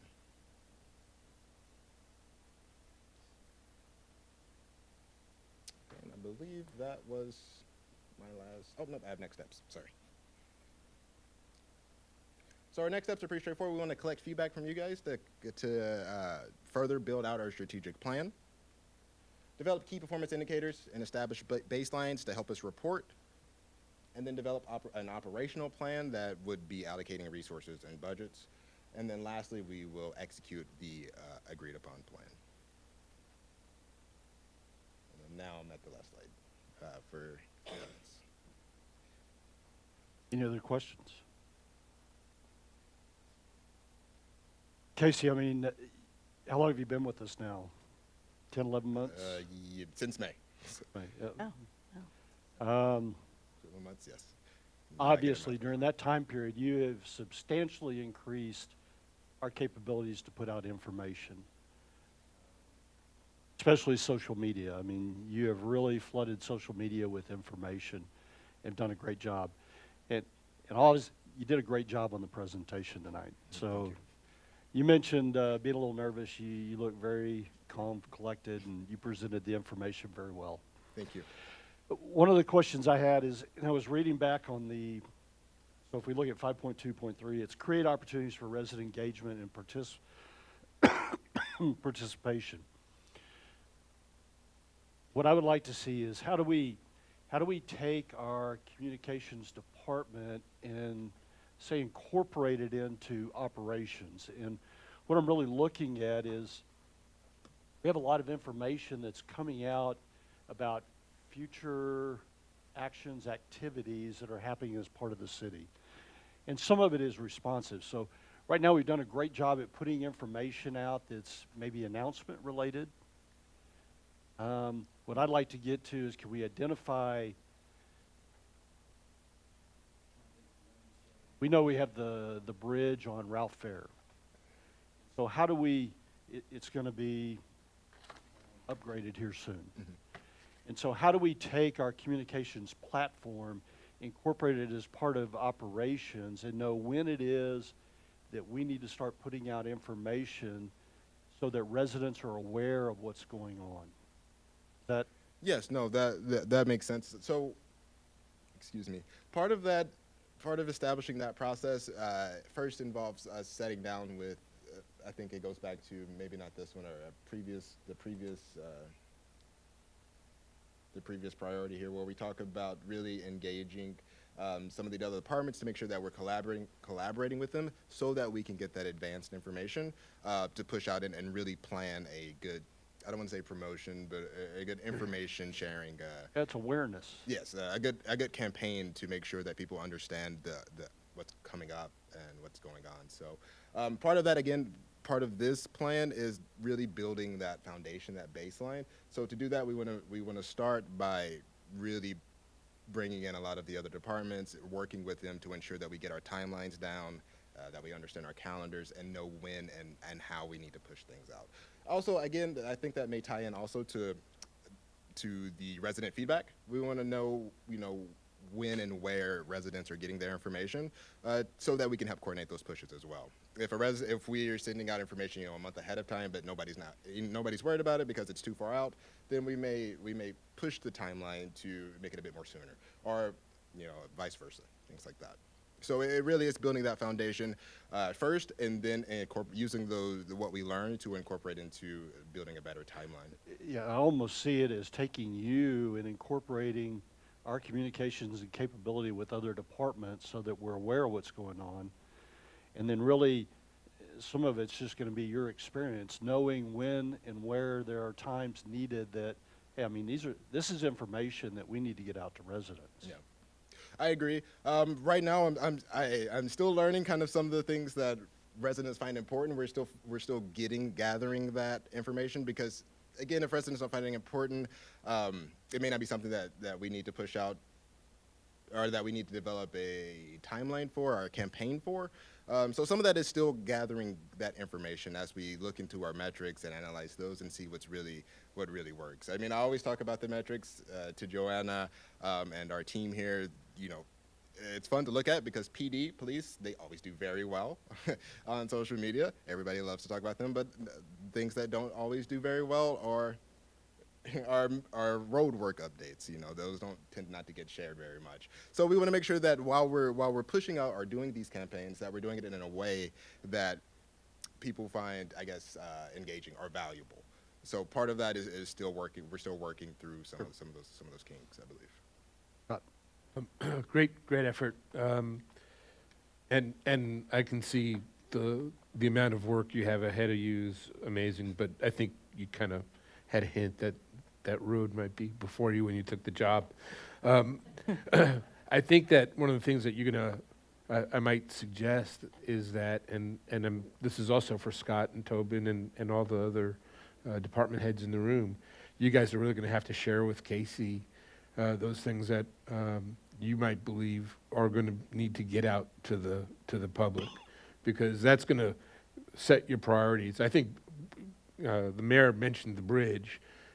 There's a lot of information that's going to be kind of a moving target as it comes out there, and when you're sitting there in traffic waiting for some huge piece of equipment to move, you certainly would have liked to have known that the other day before that happened, kind of thing. And I think that perhaps your department heads and that constant contact that you're going to have with these folks is really going to be a good beacon. And you guys really got to point out to Casey, hey, we may want to let the residents know that. Because certainly we'll hear about it after the fact, you know, hey, did you know that, you know, kind of thing. But I think the more proactive you can be in getting information out, even if it may not be, I don't want to say we're going to push out wrong information, because residents also understand that construction is a target. You know, road construction, there's targets when this is going to happen or may happen. If it rains, it's not going to happen today, kind of thing. But getting that type of information out to the folks who are sitting in traffic or going to be late picking somebody up from school is really, really going to be key. And, you know, let's face it, you're the linchpin in this thing, you know, and getting that word out, you and Joanna. So great job. Looking forward to seeing great things from you coming up. Thank you, thank you. I will say that so far the departments have been really great and forthcoming about some of the information. Again, I think a lot of it is just kind of ironing out the kinks, developing those streamlined processes to get that information to where it needs to go, so that we can further develop our processes for communications pushes. Anybody else?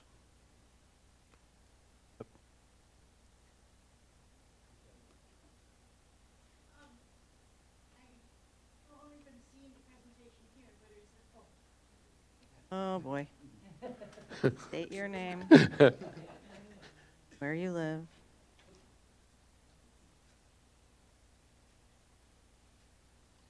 Sharon Almdale, a resident. A lot of this has been very technical, very Facebook, very Nextdoor, very whatever.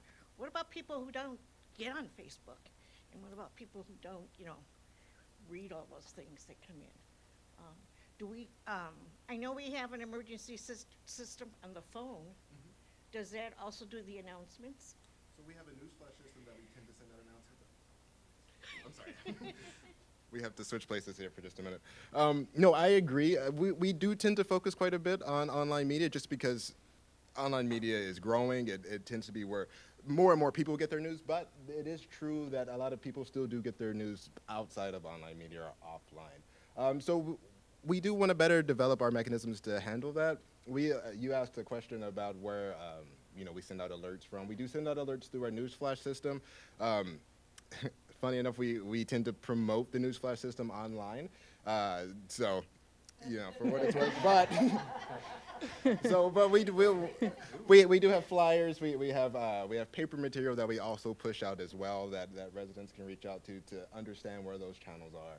And get them. But I do agree there's probably some room for improvement there. We could probably do a better job of reaching our offline residents. So I think there's probably places in there where we can incorporate that a bit more. Anybody else? All right. Thank you, Casey. All right. Thank you, guys. Very good rundown. Thank you.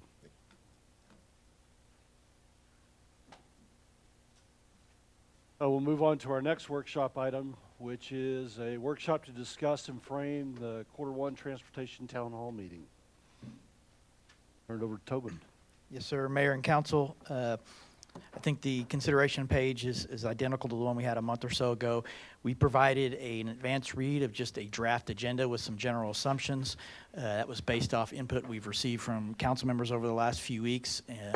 Does everybody have a copy of the draft agenda? So the purpose of tonight is to get your feedback. Are we heading in the right direction from a structure standpoint? Are we covering the right items? It's a very busy agenda. I think it's ambitious that we're going to run through all of this in those time increments, but we're trying to start at 6:30, end by 8:30. Regarding the item on the TxDOT, I did enhance that based off some feedback that I've received from council to not only include the bridge project, but the expansion of 3351 as well as I-10. I don't have a commitment from TxDOT that they are willing to talk about those two projects, but you know, we'll learn more about that in the coming weeks. Once I get this agenda solidified with the city council, that's the next step, is to go back and circle the wagons with TxDOT. But any feedback and insight that you want to provide, I'm all ears, and we're ready to start moving forward and have Casey's team start advertising the town hall meeting, and we'll start preparing the material.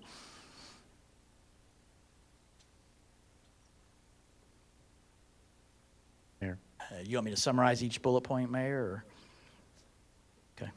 Do we want to do that, or I guess, you know, first, Tobin, I would agree with your assessment that this is very ambitious. And, you know, so if we're going to try to, and, you know, my vision for this always is to have enough time to spend more time listening than us, you know, throwing information out at the room, because I think that if I was on the other side of this, that's what I would want to do. I would want to, you know, get some understanding and be able to provide some feedback. And I guess that's the biggest concern I have is where's the open space to get, to listen to the citizens, and then when we do that, how do we intend to collect that information? I've seen, you know, different tools, you know, stick dots on maps, you know, write things on cards and turn them in and stuff. And so I have no problem with this content. I just think it's pretty ambitious for 2 hours. And then I start asking myself, how are we going to get useful information back out the other side? Agree. Anybody else? My comment was along with what you spelled out and what Roy was talking about. And actually you have parts 3 and then 5 on here, and it's in 6. You have part 4 in the middle of it, which is citizen input. And my thoughts are is you'd want to put out whatever information that we're going to put out as a city, or TxDOT, or however it's done. My belief is we just want to put out the information before we open it up for questions. I think once you open it up for questions, it would tend to just go that direction with questions and questions. So, And I'll comment because I actually made that suggestion to put that in there. Because the original agenda had an hour of us talking nonstop. And then we're like, at the very end, we're like, okay, if you sat through all of that, now you could ask a question. And so I was trying to get in here, like, we'll give one presentation and take some questions. Give one presentation, take some, and then there'll be a whole open section at the end. It was just my suggestion because as I saw the original one, it was nonstop talking for an entire hour. And that was just a concern of mine. And I also had the concern that maybe, you know, once we start those questions, it'll continue on. And we can manage that somehow. It'll be difficult, but we could. I just don't know how to, I was trying to address that, and I don't know how the best way. If you guys have a better idea, that's fine. It just didn't seem right to talk for an hour to an hour and a half and then finally say, okay, now ask questions. and I think that's too long. Yeah.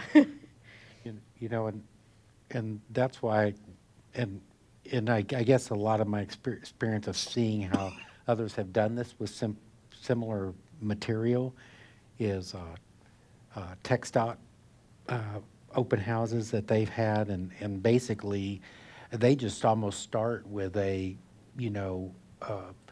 bunch of tables around the room with the topical areas and the information, and somebody there that explains here's what's on this map and has some kind of data collection process associated with that material on there. So the whole thing is just kind of a come in when you come in and go from table to table, whatever table interests you, kind of a format. And I'm not saying that's how I expect this one to be done, but it's something to think about if we're going to cover this many topics at one meeting, is to just let people go where their interest is. And we may have, 100 people at the bridge table and nobody at the other tables, and that's fine. That's kind of feedback in and of itself, but then you kind of got to adapt to that, have people there to be sure that we can collect the input from the people that have that interest.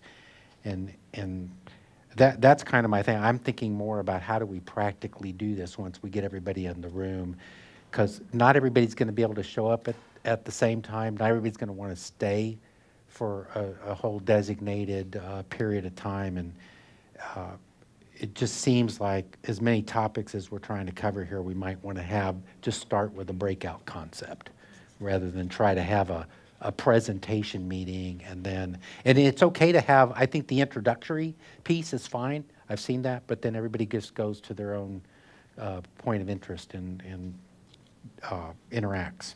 Is there any concern with, do I have one thing? Yeah, it's on. Is there any concern with inconsistency of the information being given if it's being given by different people? And I could see something, especially with the road stuff, the bridge, I could see that area. I agree with what Roy said on that's telling of itself, but I don't think one person can man that booth. And if you've got multiple there, how do we prepare to make sure we're all on the same page with the right information so that we're not making things more confusing for the residents? We're saying the same thing 15 times as 15 different people come up, you know?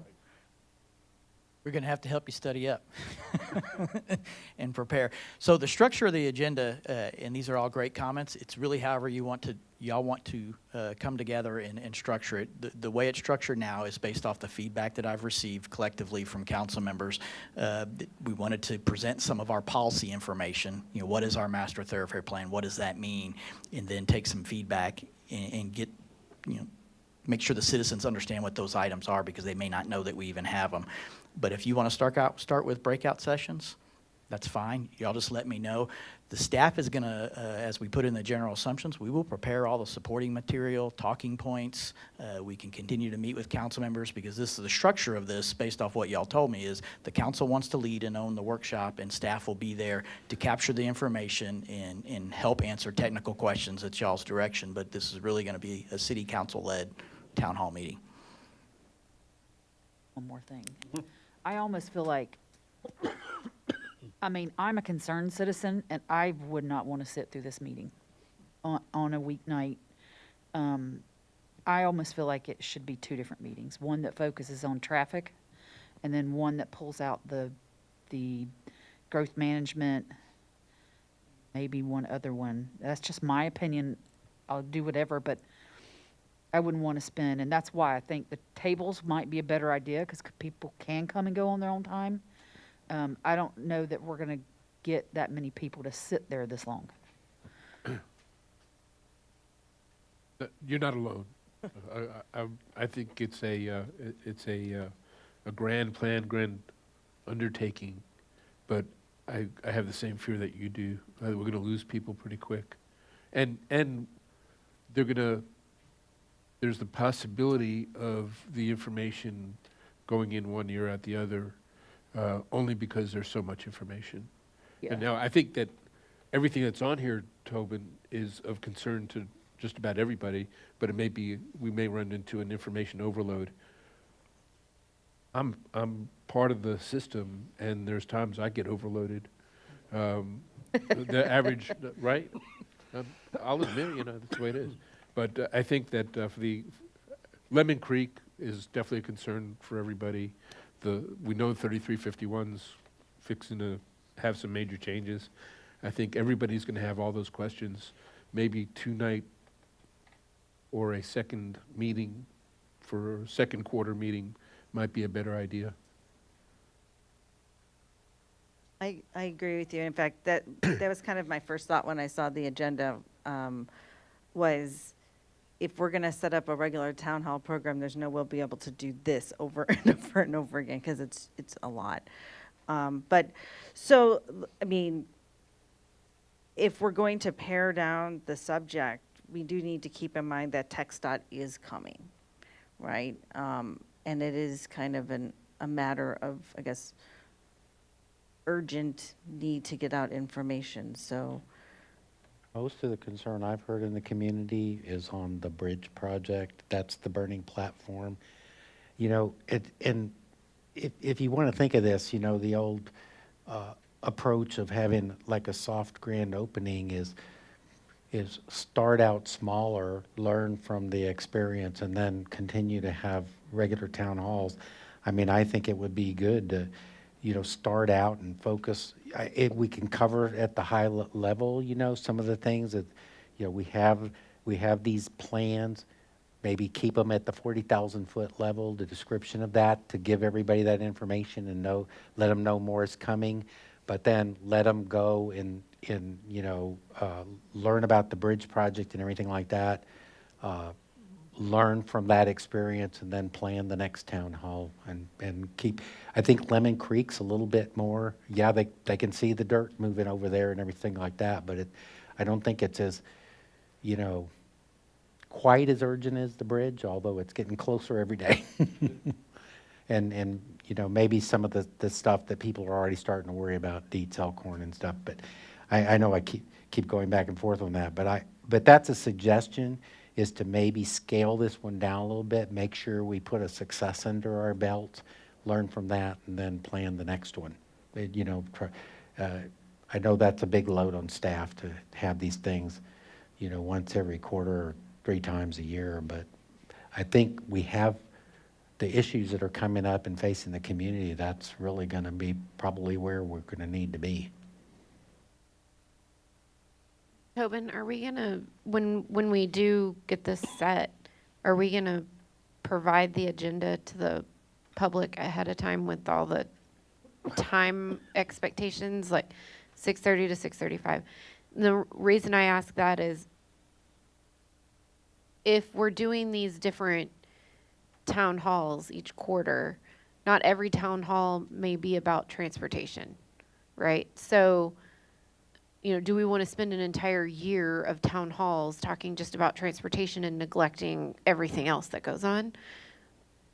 So I get where we may need to pare it down some, but maybe if we have the expectations and we have it set out like Laura had suggested, topic number 1 from this time to this time and questions, and then topic number 2 from this time, then people can come when their topic is of interest. You know, they don't have to sit there for the whole hour or 2 hours or whatever. So if we provide this ahead of time, they know when to show up because they know about when we're going to be talking about their area of interest. Just a suggestion. I think possibly how the agenda got so big was we had originally talked about having the town hall a long time ago and focusing on transportation. And then Text Up became more of an urgent matter, and we're like, well, just add them to it, and now it's become super big. And so I'm in favor of what Roy says, is paring it back and doing a small launch, if you will. But if we're going to have Text Tot, I don't think we're going to get them many times, so that might be the opportunity for them to talk about not just the bridge, but maybe the 2 other projects that they're doing in our area long-term. So, because they probably won't be coming back to another town hall. I mean, if we're going to have them, let's focus them. Like, what are all the projects you're working on in our area, and where are we at? And let us ask questions about it. But I'm for you, same thing, Emily. I originally thought when we were doing the town hall that they wouldn't all be topic focused. It would be, some of it is, you know, we're not there to say, we're going to talk about this and nothing else, you know, to kind of hear feedback from residents on different topics. But for this one in particular, I think it's leaning more towards TxDOT. And they've agreed to come to this, right, Tobin? Ma'am. Okay. My thoughts were along the same line, and what I was talking about earlier, I agree. Us up there providing a lot of information is not interesting, or yeah, it'll just get to a point where it's not engaging, I guess, is probably the proper term. What Emily said, I mean, if we broke it up and then we had question and answer sessions, I like that idea. I really like the idea of turning it over to a breakout session. So if we have a TxDOT table, you know, TxDOT could be the primary, they could provide a presentation, ask questions as a group, but then as we do breakouts, we have a breakout table that's TxDOT. We have a breakout table that's Post Oak Trail or road resurfacing, and then people can go there and just ask questions. And that way, whatever time that you show up, it's not whether you missed the presentation or not. You can go directly to that table and ask the questions or get the information that you may be looking for. Like that. And so that way we're keeping the presentation portion of this to, I don't know, 15, 20 minutes at most. So it sounds like to me some basic introductions on the front end, in more of a tech stop presentation, and then we have the breakout stations, the ones that we've listed here, or any others, and then we can take the information that we capture on those breakout sessions and maybe digest that to drive the next town hall. Is that what y'all are looking for? It works for me. I'm going to make sure everybody else is. Yeah, and I mean, there's other ways. I mean, this just popped into my head, so forgive me, but, you know, we could put together maybe like a brochure that, again, is a 40,000 foot overview, just to tell everybody, hey, we do have a master transportation plan, and a you know, CIP for our roads, and just give them a very high level view and a link to the website that they can go to learn more until we have a future town hall meeting. And again, it's back to Scott's point. It's just like so that we don't kind of do an information overload thing and they just go home with exploded brains and wondering what the heck we're doing over here, you know? Is there enough guidance, information, I'll keep changes? I'll keep scrubbing and sending it out. But I believe so. Okay. Anything else you want to add, Tobin, or? Sir. And we'll move on to the next workshop item, which is taking a look at the development of the city manager's evaluation form. And I have this one. And if y'all don't mind, I'd like to do it from the podium so that way I can face the council. I'm turning my head back and forth, and it's.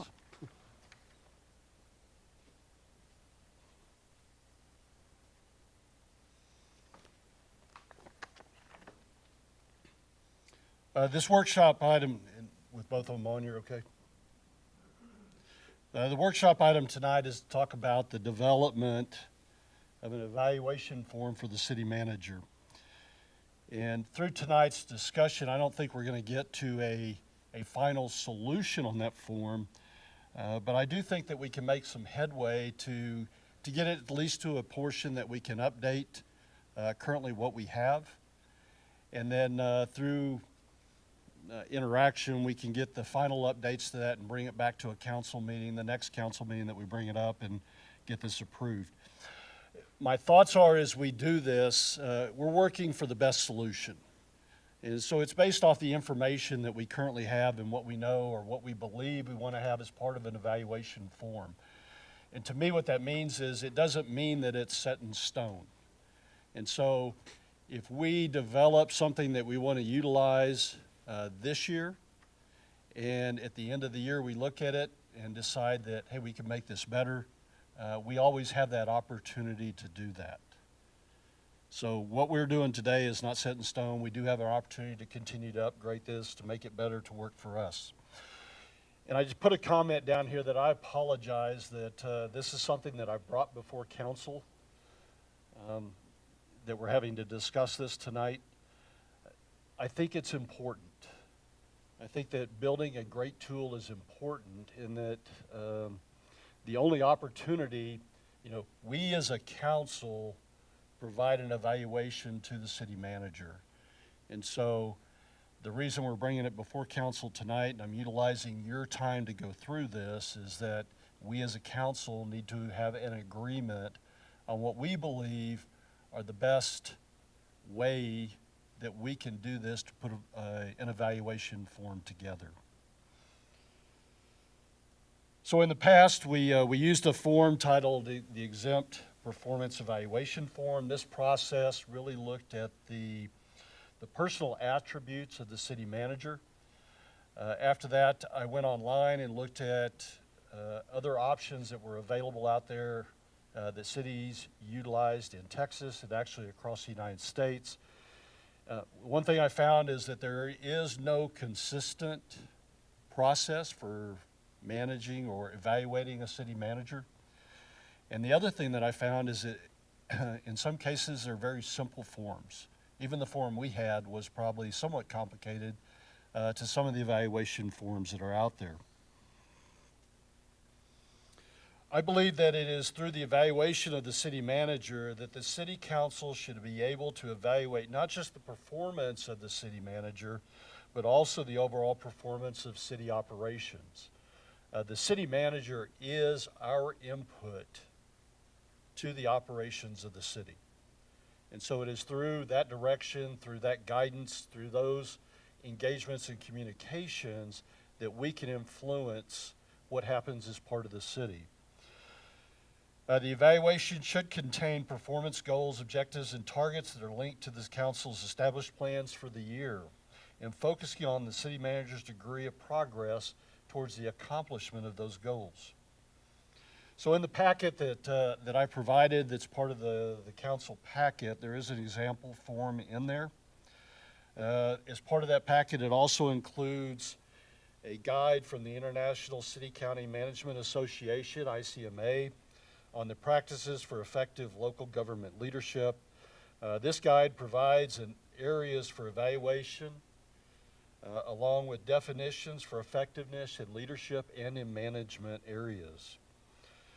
The example draft evaluation form that's in your packet was something that we put together. It's a start. I would like to thank Laura and Roy for their assistance in helping me put this together. What we have in the packet is a start. It's a draft. I'm not tied to any of it. All I'm tied to is finding the best possible solution for doing this, and something that we as a council can agree on that we think is best.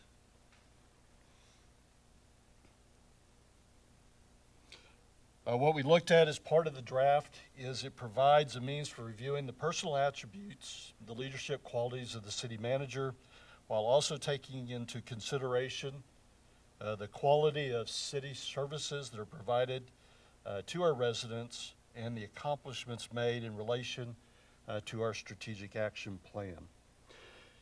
And so to move this along, what I'd like to would take a holistic look at it first. And so we've included 6 areas as part of the evaluation form. And that includes starting off with a look at the leadership capabilities. Then we moved on to part 2, which is the service delivery management, and what it's really, and how we do it is up to us, but it's looking at those services that are provided to our citizens, our residents, throughout the city on a day-to-day basis.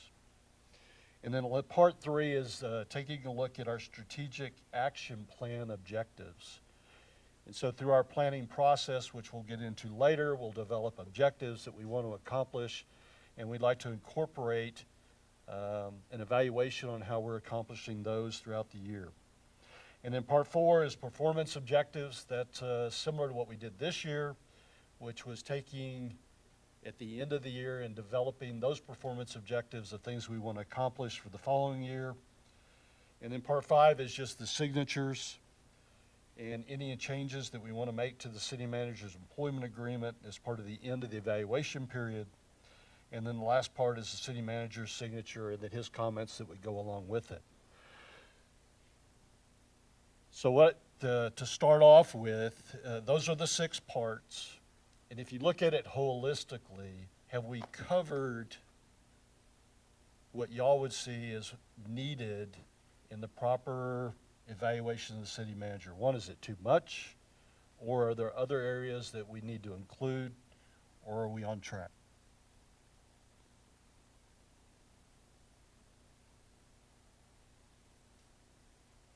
Does no comments mean we're on track? So first, we take part 1, we're looking at really the leadership qualities that are related to the city manager. And we use the ICMA guidelines as a guide to get us through that. We looked at relationships with council, with staff, with residents, and with outside organizations. And our guide for going through that is really the ICMA guidelines, or the areas that were provided. And actually, Laura found those guidelines and provided as part of the packet. Thank you.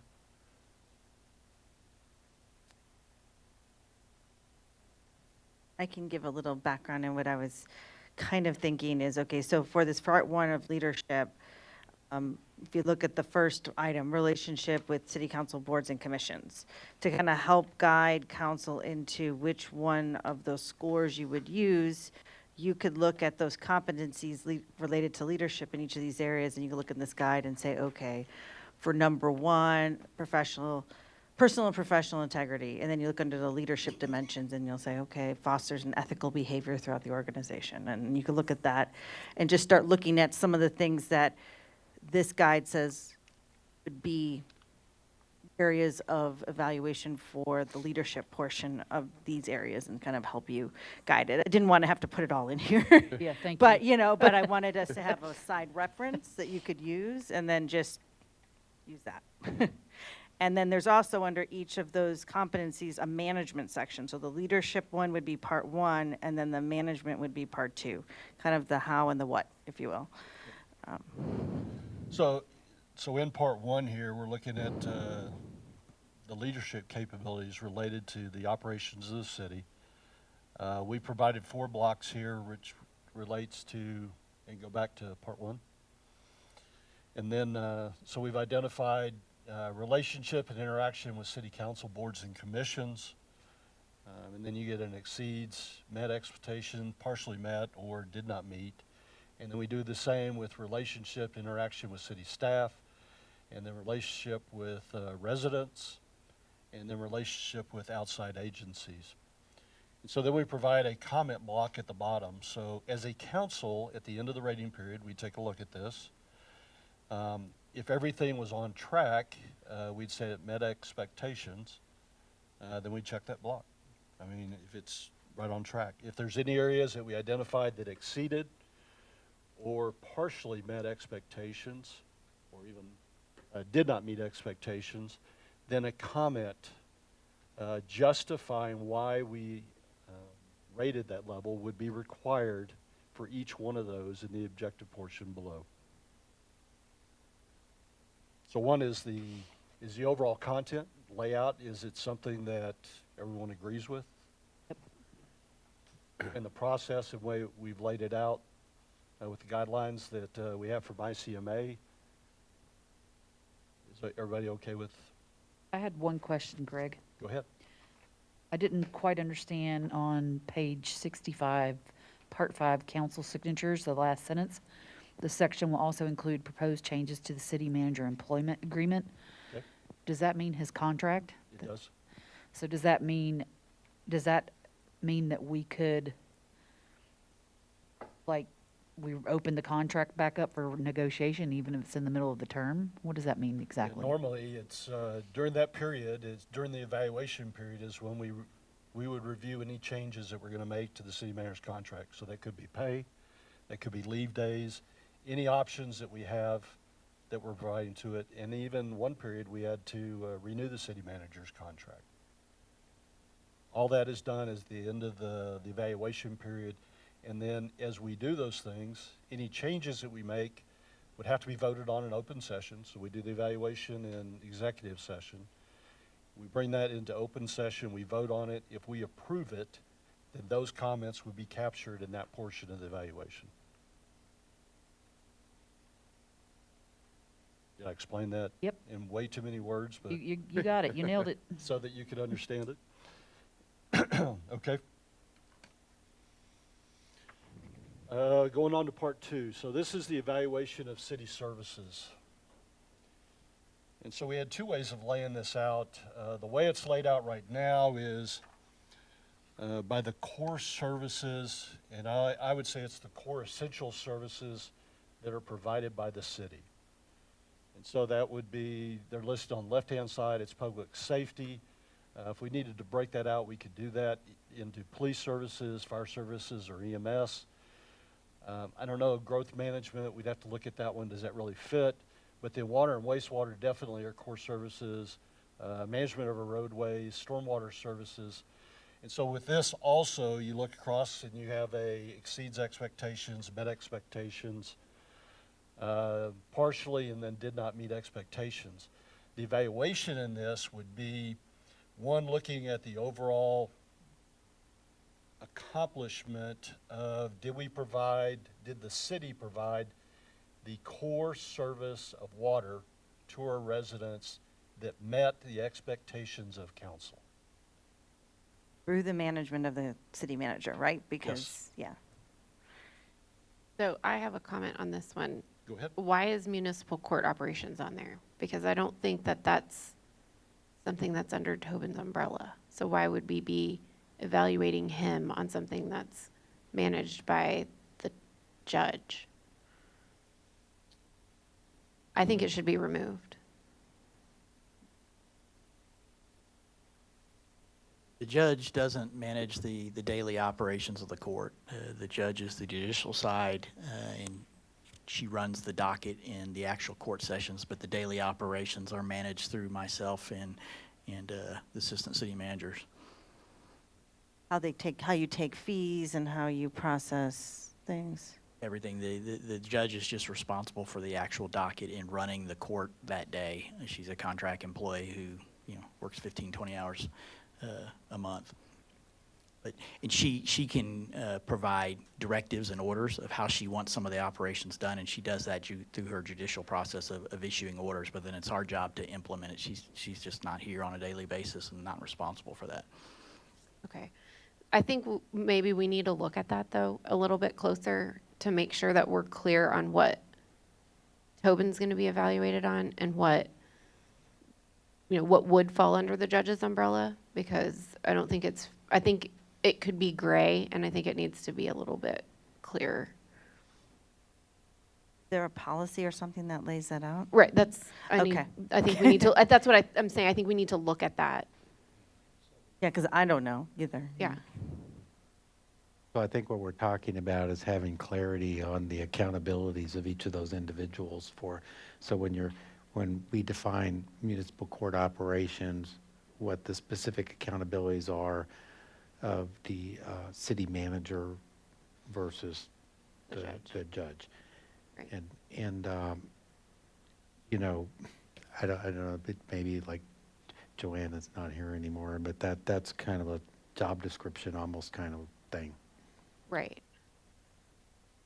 And then I think what I was thinking about this is how well did we do in meeting the council's policies? It says right in the very top, this section is evaluation of how the city manager provided management of the day-to-day activities of the city, implemented and executed the policies established by the elected city council to meet city resident expectations. So it's kind of like, okay, did we accomplish what council wanted to accomplish in these areas in this past year, right? So he said, hey, we wanted to redo the court, we budgeted for it, and then we didn't, maybe that. Right, no, exactly. Yeah. I think, and that's why I think it's a little bit gray. But it's like, is that what we're doing, or is it, how well we were processing the fines that were coming in, being paid by residents, as opposed to the judge's decisions on who would be fined or how much they would be fined, or, I just think we need to look at that a little bit closer. And I also think I was going to mention the growth management, because I think that would, maybe that falls maybe under more like board management. I think it's something. also in the strategic plan area, so maybe it's double. Yeah, I agree with that. yeah. We'll just strike it off. Yeah. All right? I think I had my original thought, my input, and I know everyone had input into, like Roy, you had input, and Greg, you did, was kind of look at the key budgeted programs within the city. I was looking at the budget because it had a nice list, and that's what I put in there. But again, there was things missing, right? So like water, wastewater wasn't on that list because it's a utility thing. So, Yeah.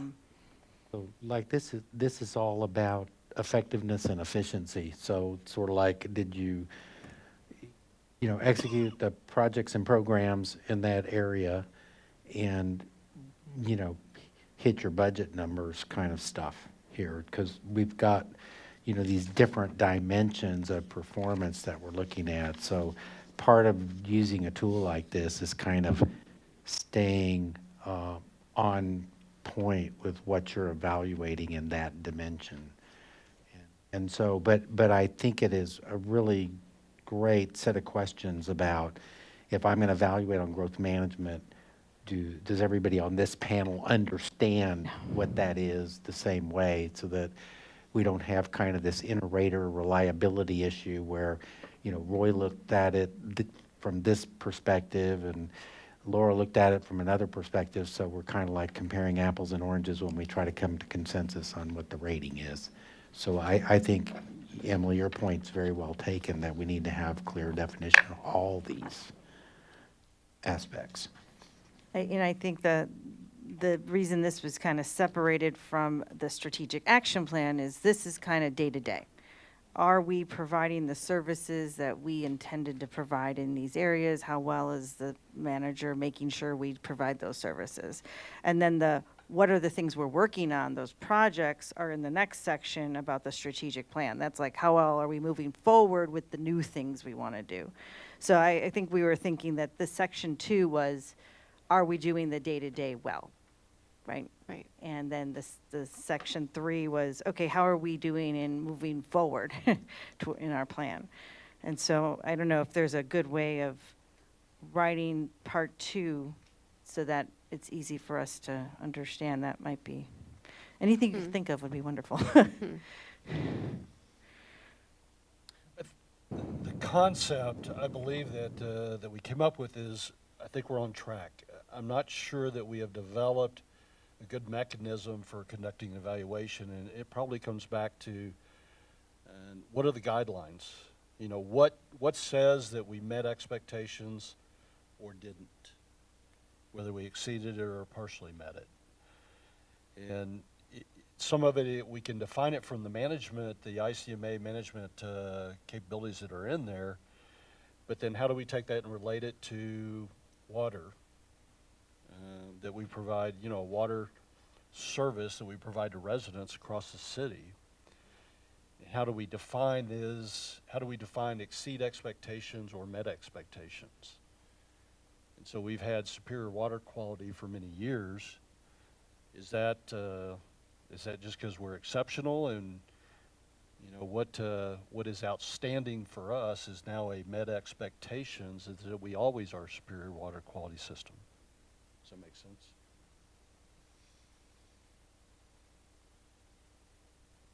Yeah. I mean, and what would be an example of partially met or not met? Like, okay, what if we had to boil water and we couldn't figure out how to get the system back up in a reasonable amount of time or something like that? I guess we have to, I think this area is a little subjective, I think all of it's. I mean, the whole performance is subjective. I mean, that's the point. It's subjective to what Yeah. council thinks is important, right? But is it too subjective? Oh, no. I don't think so. Honestly, as I've looked at evals my entire careers, I think I like the way this is broke out. I mean, were services delivered? Yes, they are, or no, they're not. I think that's pretty. I think that's pretty obvious. I also like the fact that we leave a blank for number 10, so that we can make some flexibility. There's some flexibility in there, insofar as the service delivery idea. So I don't know if that was supposed to happen. But if it wasn't, leave it there. I like it. But looking forward into strategic objectives, that's where it really does get a little bit more, I think, esoteric. But again, it's doable, and it's going to change year to year as we look through. The trap with any evaluation process is a lot of people, if you meet expectations and you don't have a lot written into the blocks, afterwards you feel like you really didn't meet expectations. If you met it, you truly met it. I think we've all been down that road in our evaluation processes. I know when I have been evaluated, you want to hear that you're walking on sunshine your entire career. But if you check the block, you know that you've met it, or if you've exceeded it. There's not a whole lot more to be said when it comes to that. And so I really do like this format. And in that, I think it's listed there, is that met expectations is the standard. And so that is success. Exactly. So that we don't get, there'll be a tendency to inflate it, And what you don't want to do is always exceed expectations, because then it Then takes what- away your flexibility to evaluate when you actually have done great things that have impacted the city. Well, how about on the topics, public safety? All are okay with it? Yes. All right. And should we break it out, police, fire, and EMS, or leave it all as one? I think public safety is easy. Okay.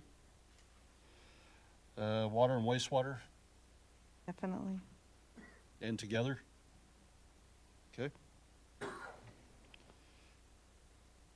And I put management of city roadways.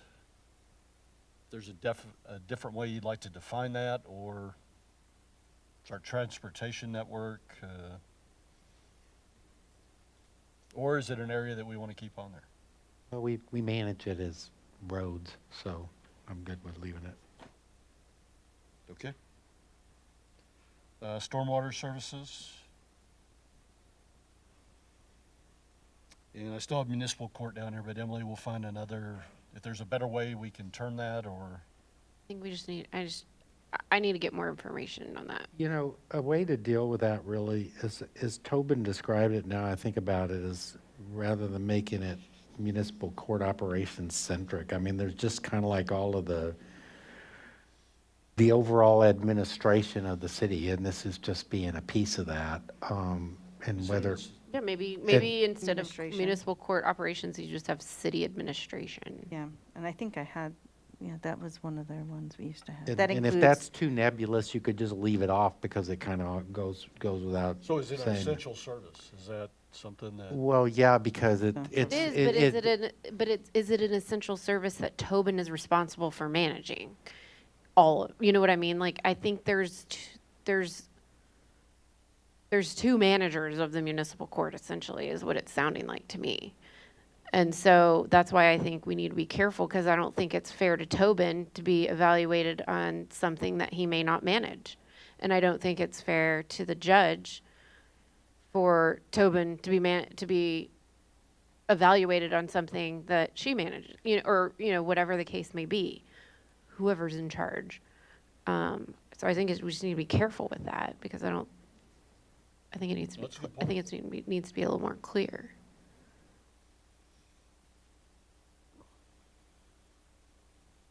Communications, essential service, Yes.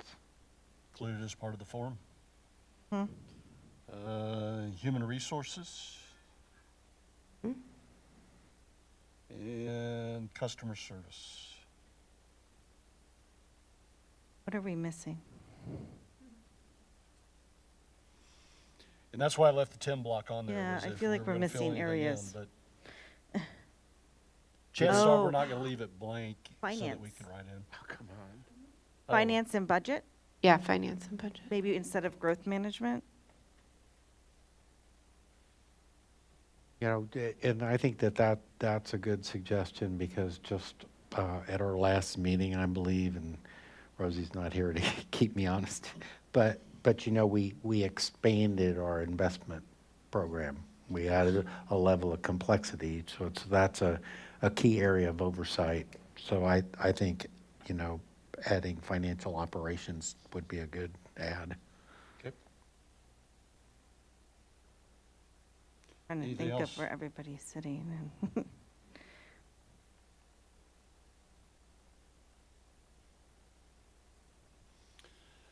Anything else on part 2? Oh, yeah, IT, technology?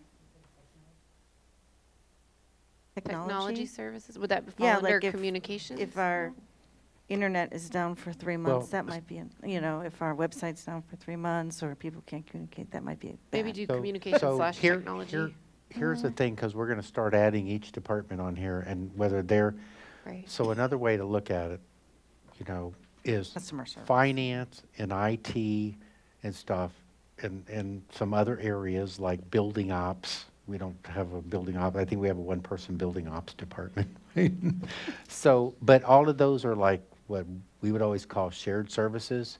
They're kind of like all of the stuff that make sure that when the public works and the engineering folks show up, their computer works and the air conditioner works and, the place is reasonably, inhabitable, and so, but that's a lot of moving pieces that you don't want to list every one of them on here. And it sounds like, so another way of putting all of those things in there, and you could argue that finance could go in there too, because all that financial operations like procurement and things like that kind of operate under that umbrella. They have to work so that all the other departments can work, and just maybe call it shared services.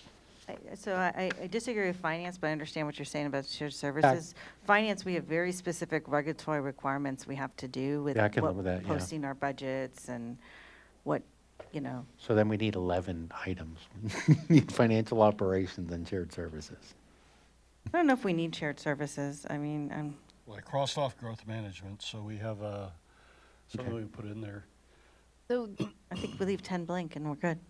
Yeah, Fill But in. it was just We because can I think IT is a critical piece right now, but I don't want to have to start, okay, well then there's IT, well then somebody else is going to feel left off because they're important to you, and it just goes on and on.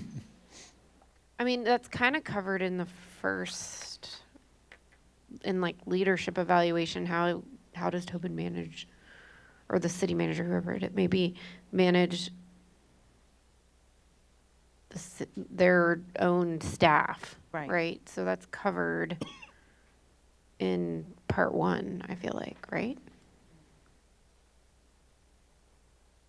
Well, and I'm going in circles, I realize, but the thing that's customer facing to me about financial operations is the effectiveness of that work ends up affecting what it costs our taxpayers to do that, because they can optimize our financial resources and provide a direct benefit to the residents.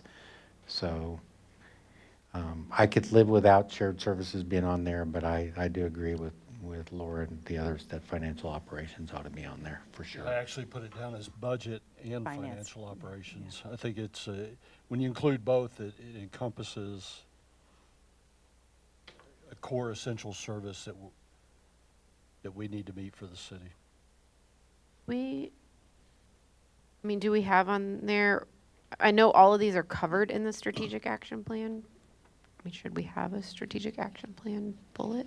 No, How well- that's the whole section. The next, Yeah, the part next 3 is section all is on all the strategic entire action. actual Oh, strategic great. action plan. Perfect. All right, so right now I have 9 areas. We crossed off growth management, and I've added budget and financial operations. And then number 6 is a question, right? We're gonna, And the court. All right, so we'll move on to part 3. So, we have 5 areas within the strategic action plan, 5 pillars. And so each page represents an evaluation of one of the pillars in the strategic action plan. And so the information that is listed on here is straight off of our strategic action plan. And so the concept with this is, as we go through our planning process in the spring and we review and update the strategic action plan, the objectives that we put on that we agree with Tobin on, would now become the objectives that would be listed here on the evaluation form. And that is what we would hold responsible for accomplishment at the end of the year. and the way you see it is like, for instance, we may not finish the entire 5-year forecast in that particular year, but we would say specifically maybe what step of progress we'd like to see in that year for that area or something like that. And so we do have quarter 1 and quarter 2 listed on here. My recommendation is that I think we should take it off of the evaluation form. And what we should add is part of our strategic action plan review process, where really, if we develop and we approve the updates to the strategic action plan in the spring, Then starting from that point, every 3 months, we should review our strategic action plan, and we should have that process where we review the objectives and make any updates. The environment changes, things change, priorities change, and we may make changes in Q2 and Q3, and it would be unfair to hold someone responsible for any changes that we as a council make. We identify those, and then at the end of the year, we come back and whatever the final is, then that would support the evaluation of that pillar on the evaluation form.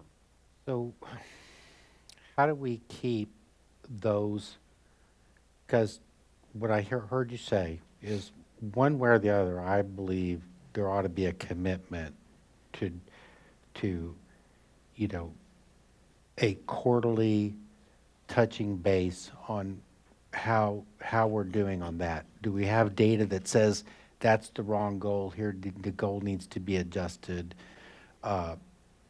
We're struggling with progress here, what can we do to get back on track? Those things need to occur. If we do that, you know, through another process and it doesn't come back into this, in other words, how do we keep it linked to the performance management process if we don't have it on this form? What I looked at it is, what we're really reviewing is the strategic action plan. And so in that, not tied to the evaluation, but tied more to a review process of the strategic action plan. And then at a later time, at the end of the year, we pull that information back, what we have developed as part of our strategic action plan, review process and goals, objectives that we've accomplished.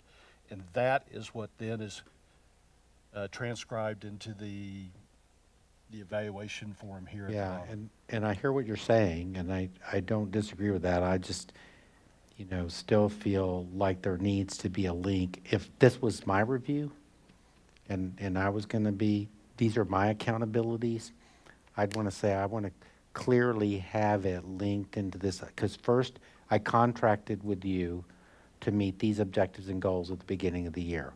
We did the strategic plan review, and we did this and everything like that. So we made some adjustments. Okay, you know, in my tool that I'm managing to, because that's my contract with my boss, is how is that now reflected in my accountabilities here? And that's all I'm saying, that to me, that link needs to be clear and unambiguous. And so I don't really see it's a big issue to bring those updates into this form, but I think that's what it kind of needs to be. It needs to be that collaborative, how are the objectives and goals evolving over the year, and we're capturing that in, and make sure we're not rationalizing away stuff, but capture that in here so that there's no surprises at the end of the year about what I'm being held accountable for.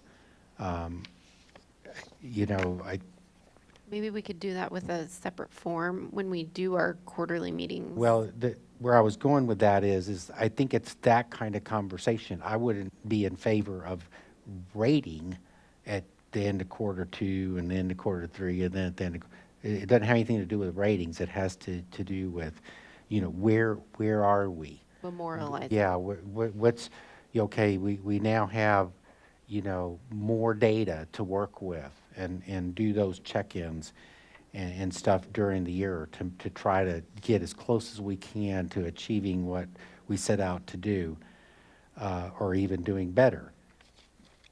But I still think, you know, for the process to work best, you know, there needs to be a very direct link. If this is my contract, performance contract, I would want to see it, that any changes to those original goals and objectives documented. I mean, that's just my feeling. So part of that process, Roy, we're going through and we're reviewing the strategic action plan. We review it at Q2. We come into council, we're looking at, we identify those requirements, make the adjustments. That's done as part of the council. Then at the end of that meeting, we come back and we're just transcribing that as part of the evaluation form.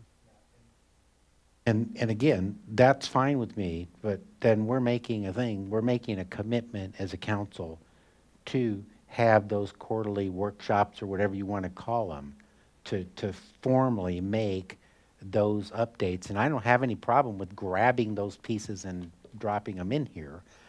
But it's just, to me, it's the whole thing about making commitment one way or the other to have those quarterly check-ins and make those adjustments and get them documented in a way that it's fair for them to be part of a performance management tool. Okay. So you're recommending we leave it on here, but we would pull the information after review of the strategic action plan? Okay, I'm good with that. I think we need to make sure it's tied to the purpose of this, which is to evaluate the city manager's performance, not just evaluate if the strategic action plan is getting changed. So if we have a goal in Q1 to do X, Y, and Z, and then we meet at the end of Q1 and decide that there's going to be some changes, but where were we on those initial goals? Were we on track? Did that happen and now we're making the change? I think that's probably the more important thing to document here, because at the end of the year, this is what Tobin's going to get reviewed on. And so we need to go back and be able to see, well, yeah, we changed the strategic action plan, but where were we before we made that change? Why did we make that change? Right. And how does that, was it a performance deal or not? Or was it just a complete city, change of direction decision or whatever the case may be? Because, if something happens during the year, if there's a change in council members or something like that, the people coming in may not know what happened to cause that change to happen. And it may be not at all related to performance.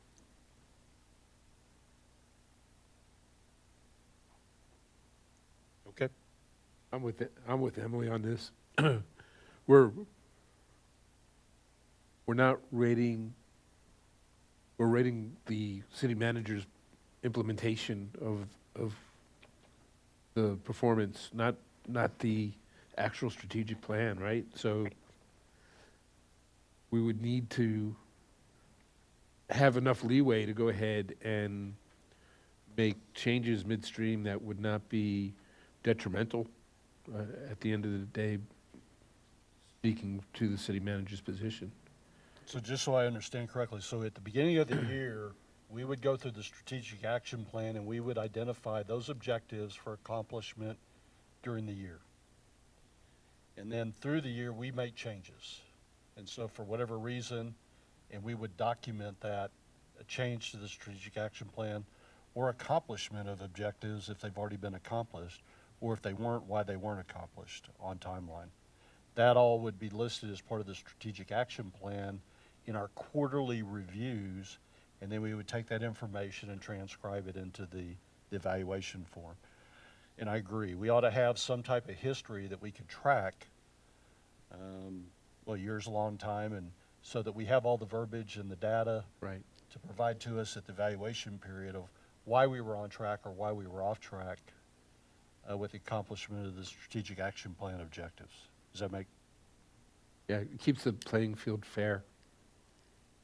Okay. My book. All right. Any other comments on it? So are we keeping the Q2 and Q3 in there? Are we taking that out? Yes.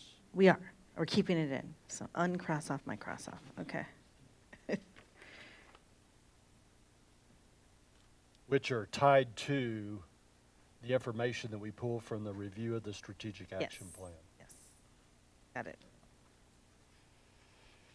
And then we move on to part 4. The rest of it's pretty explanatory. Part 4 is on the performance objectives, which is very similar to what we did as part of the evaluation form this year. And we identify those specific areas that maybe not related to the strategic action plan, that are areas that we've identified for accomplishment during the next rating period. And so this would be our opportunity to excuse me, to list those out as part of the evaluation form. Okay? And then part 5 is the signatures by city council. And then I believe we already answered the question, Michelle. This is where you asked about updating the city manager's contract. And it provides a block at the very bottom to allow for that. Any changes that we're going to make to the contract, we would do it there. After approved by council. And then part 6 is the city manager's signature and any comments that he wants to make as part of the evaluation.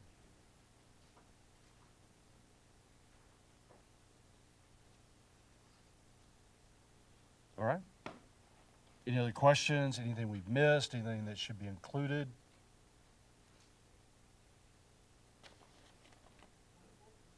I think it's pretty solid myself, but all right. I will make updates to it. I'll get it to Christina so that we can get it distributed. And based on what I put out, if we get comments back, we'll make any minor updates off of that.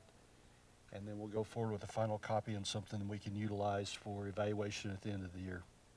Does that sound good? All right.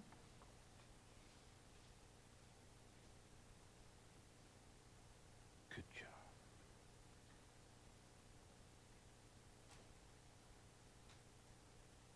job. Well, that completes our workshop items for tonight. And so we'll move on to requests and announcements. And does anybody from City Council, any announcements to make? Yes, ma'am. Apparently Santa is in the hood. The So- ranch. The ranch. Yeah, he's on the ranch. He's going around tonight. Again, we'll be going around tomorrow night, correct, Chief? Starting at 5:30. So check the website. And for Monday night specific and times. Tuesday night. And Monday night and Tuesday night. There you go. Look out for Santa. And as part of that, Santa is being escorted by the police. I believe they have a front and lead vehicle, so they'll have their lights going, 3 of them. And lights going and a lot of sirens. So one, you'll be hearing a lot of sirens throughout the ranch over the next tonight, tomorrow night, Monday night, and Tuesday night. But also when you hear the sirens, that's an indication that Santa is in your neighborhood. Or my dog's barking. It doesn't have anything to do with Dan driving through town. You have one announcement. Go ahead. I did have one announcement regarding the fire liaison position that I'm in. So you know they've been working on the new fire station on Ralph Fair Road, and it is almost done. So they resolved the last punch items that were of concern. So anticipate January-ish timeframe being the opening. There'll be events. So just we'll let We're you invited, know. I suppose. I will ensure that we are invited. Yes, so there should be, I think they're thinking of some type of VIP event the night before, and then some type of grand opening the day of. But it's supposed to be really nice facility, and only a year and a half late, but that's fine. We will, we'll let you know when it's actually That's great. open. Thanks, Lauren. Anybody else? The police toy drive is ongoing and completes tomorrow. So if anybody has any toys that you were going to donate, please get those. And I thought I'd picking them up, probably sometime late tomorrow afternoon. Yep. So tomorrow's the last day to make toy donations as part of the toy drive that the police officers are doing. City Hall will be closed the 23rd through the 26th of December for the Christmas holiday. And will also be closed on the 2nd of January for the New Year's holiday.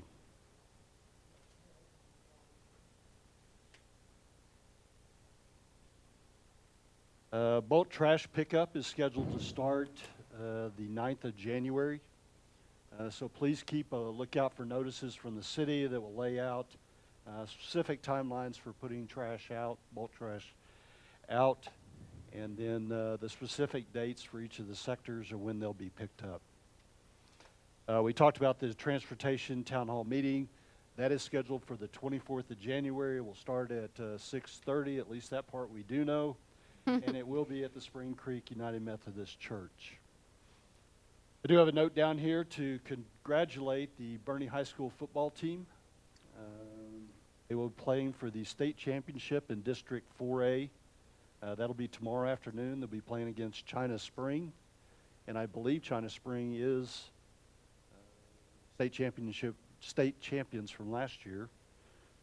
But we wish the best to the Bernie Greyhounds, and hope being a weak word, that they bring back the state trophy back to Bernie. Game starts at 3 p.m. tomorrow. It's at AT&T Stadium, Cowboys Stadium in Dallas. Hey, Greg, along those lines, UTSA also plays tomorrow. Huh? So, They're bowl I mean, game? not tomorrow, I'm sorry, Saturday.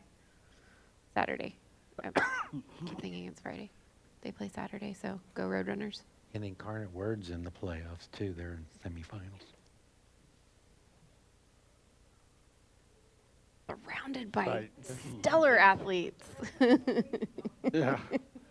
I do have an announcement here that we do have 2 birthdays to recognize. Today is Tobin Maples, our city manager's birthday.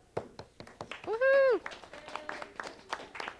And tomorrow is Amanda Valdez's birthday. Yay! Happy birthday! Since it's 2 individuals that are key to the success of our city council meetings, we did want to recognize them for all that they do. Yeah, that's a belt.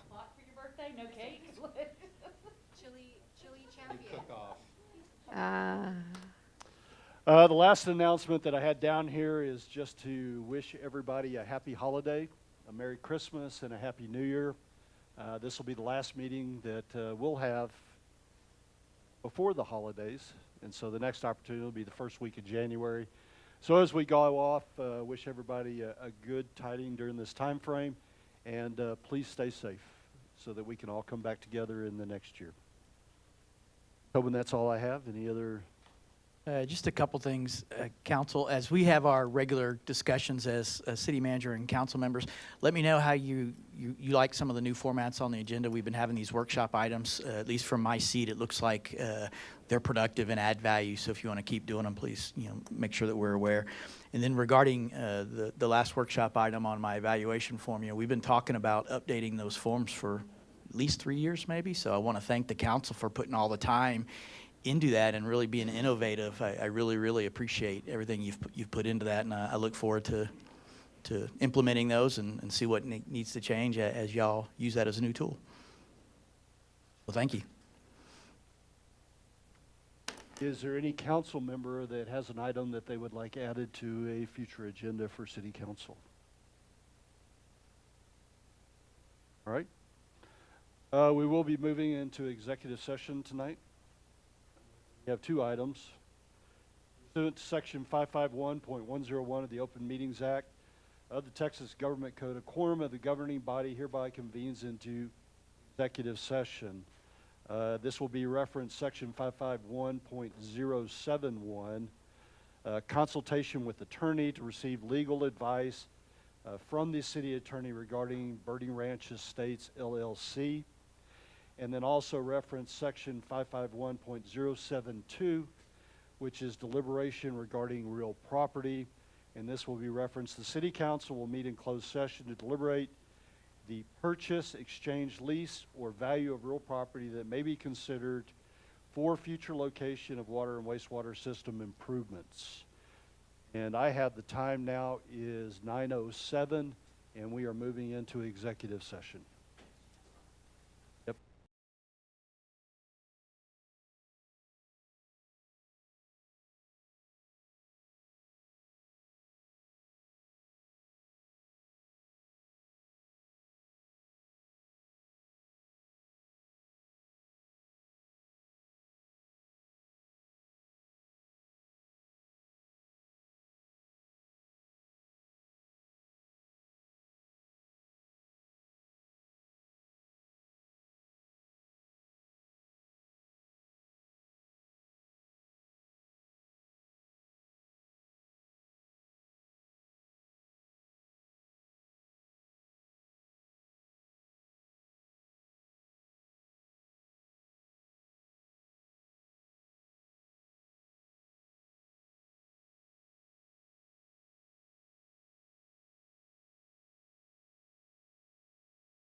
We're ready?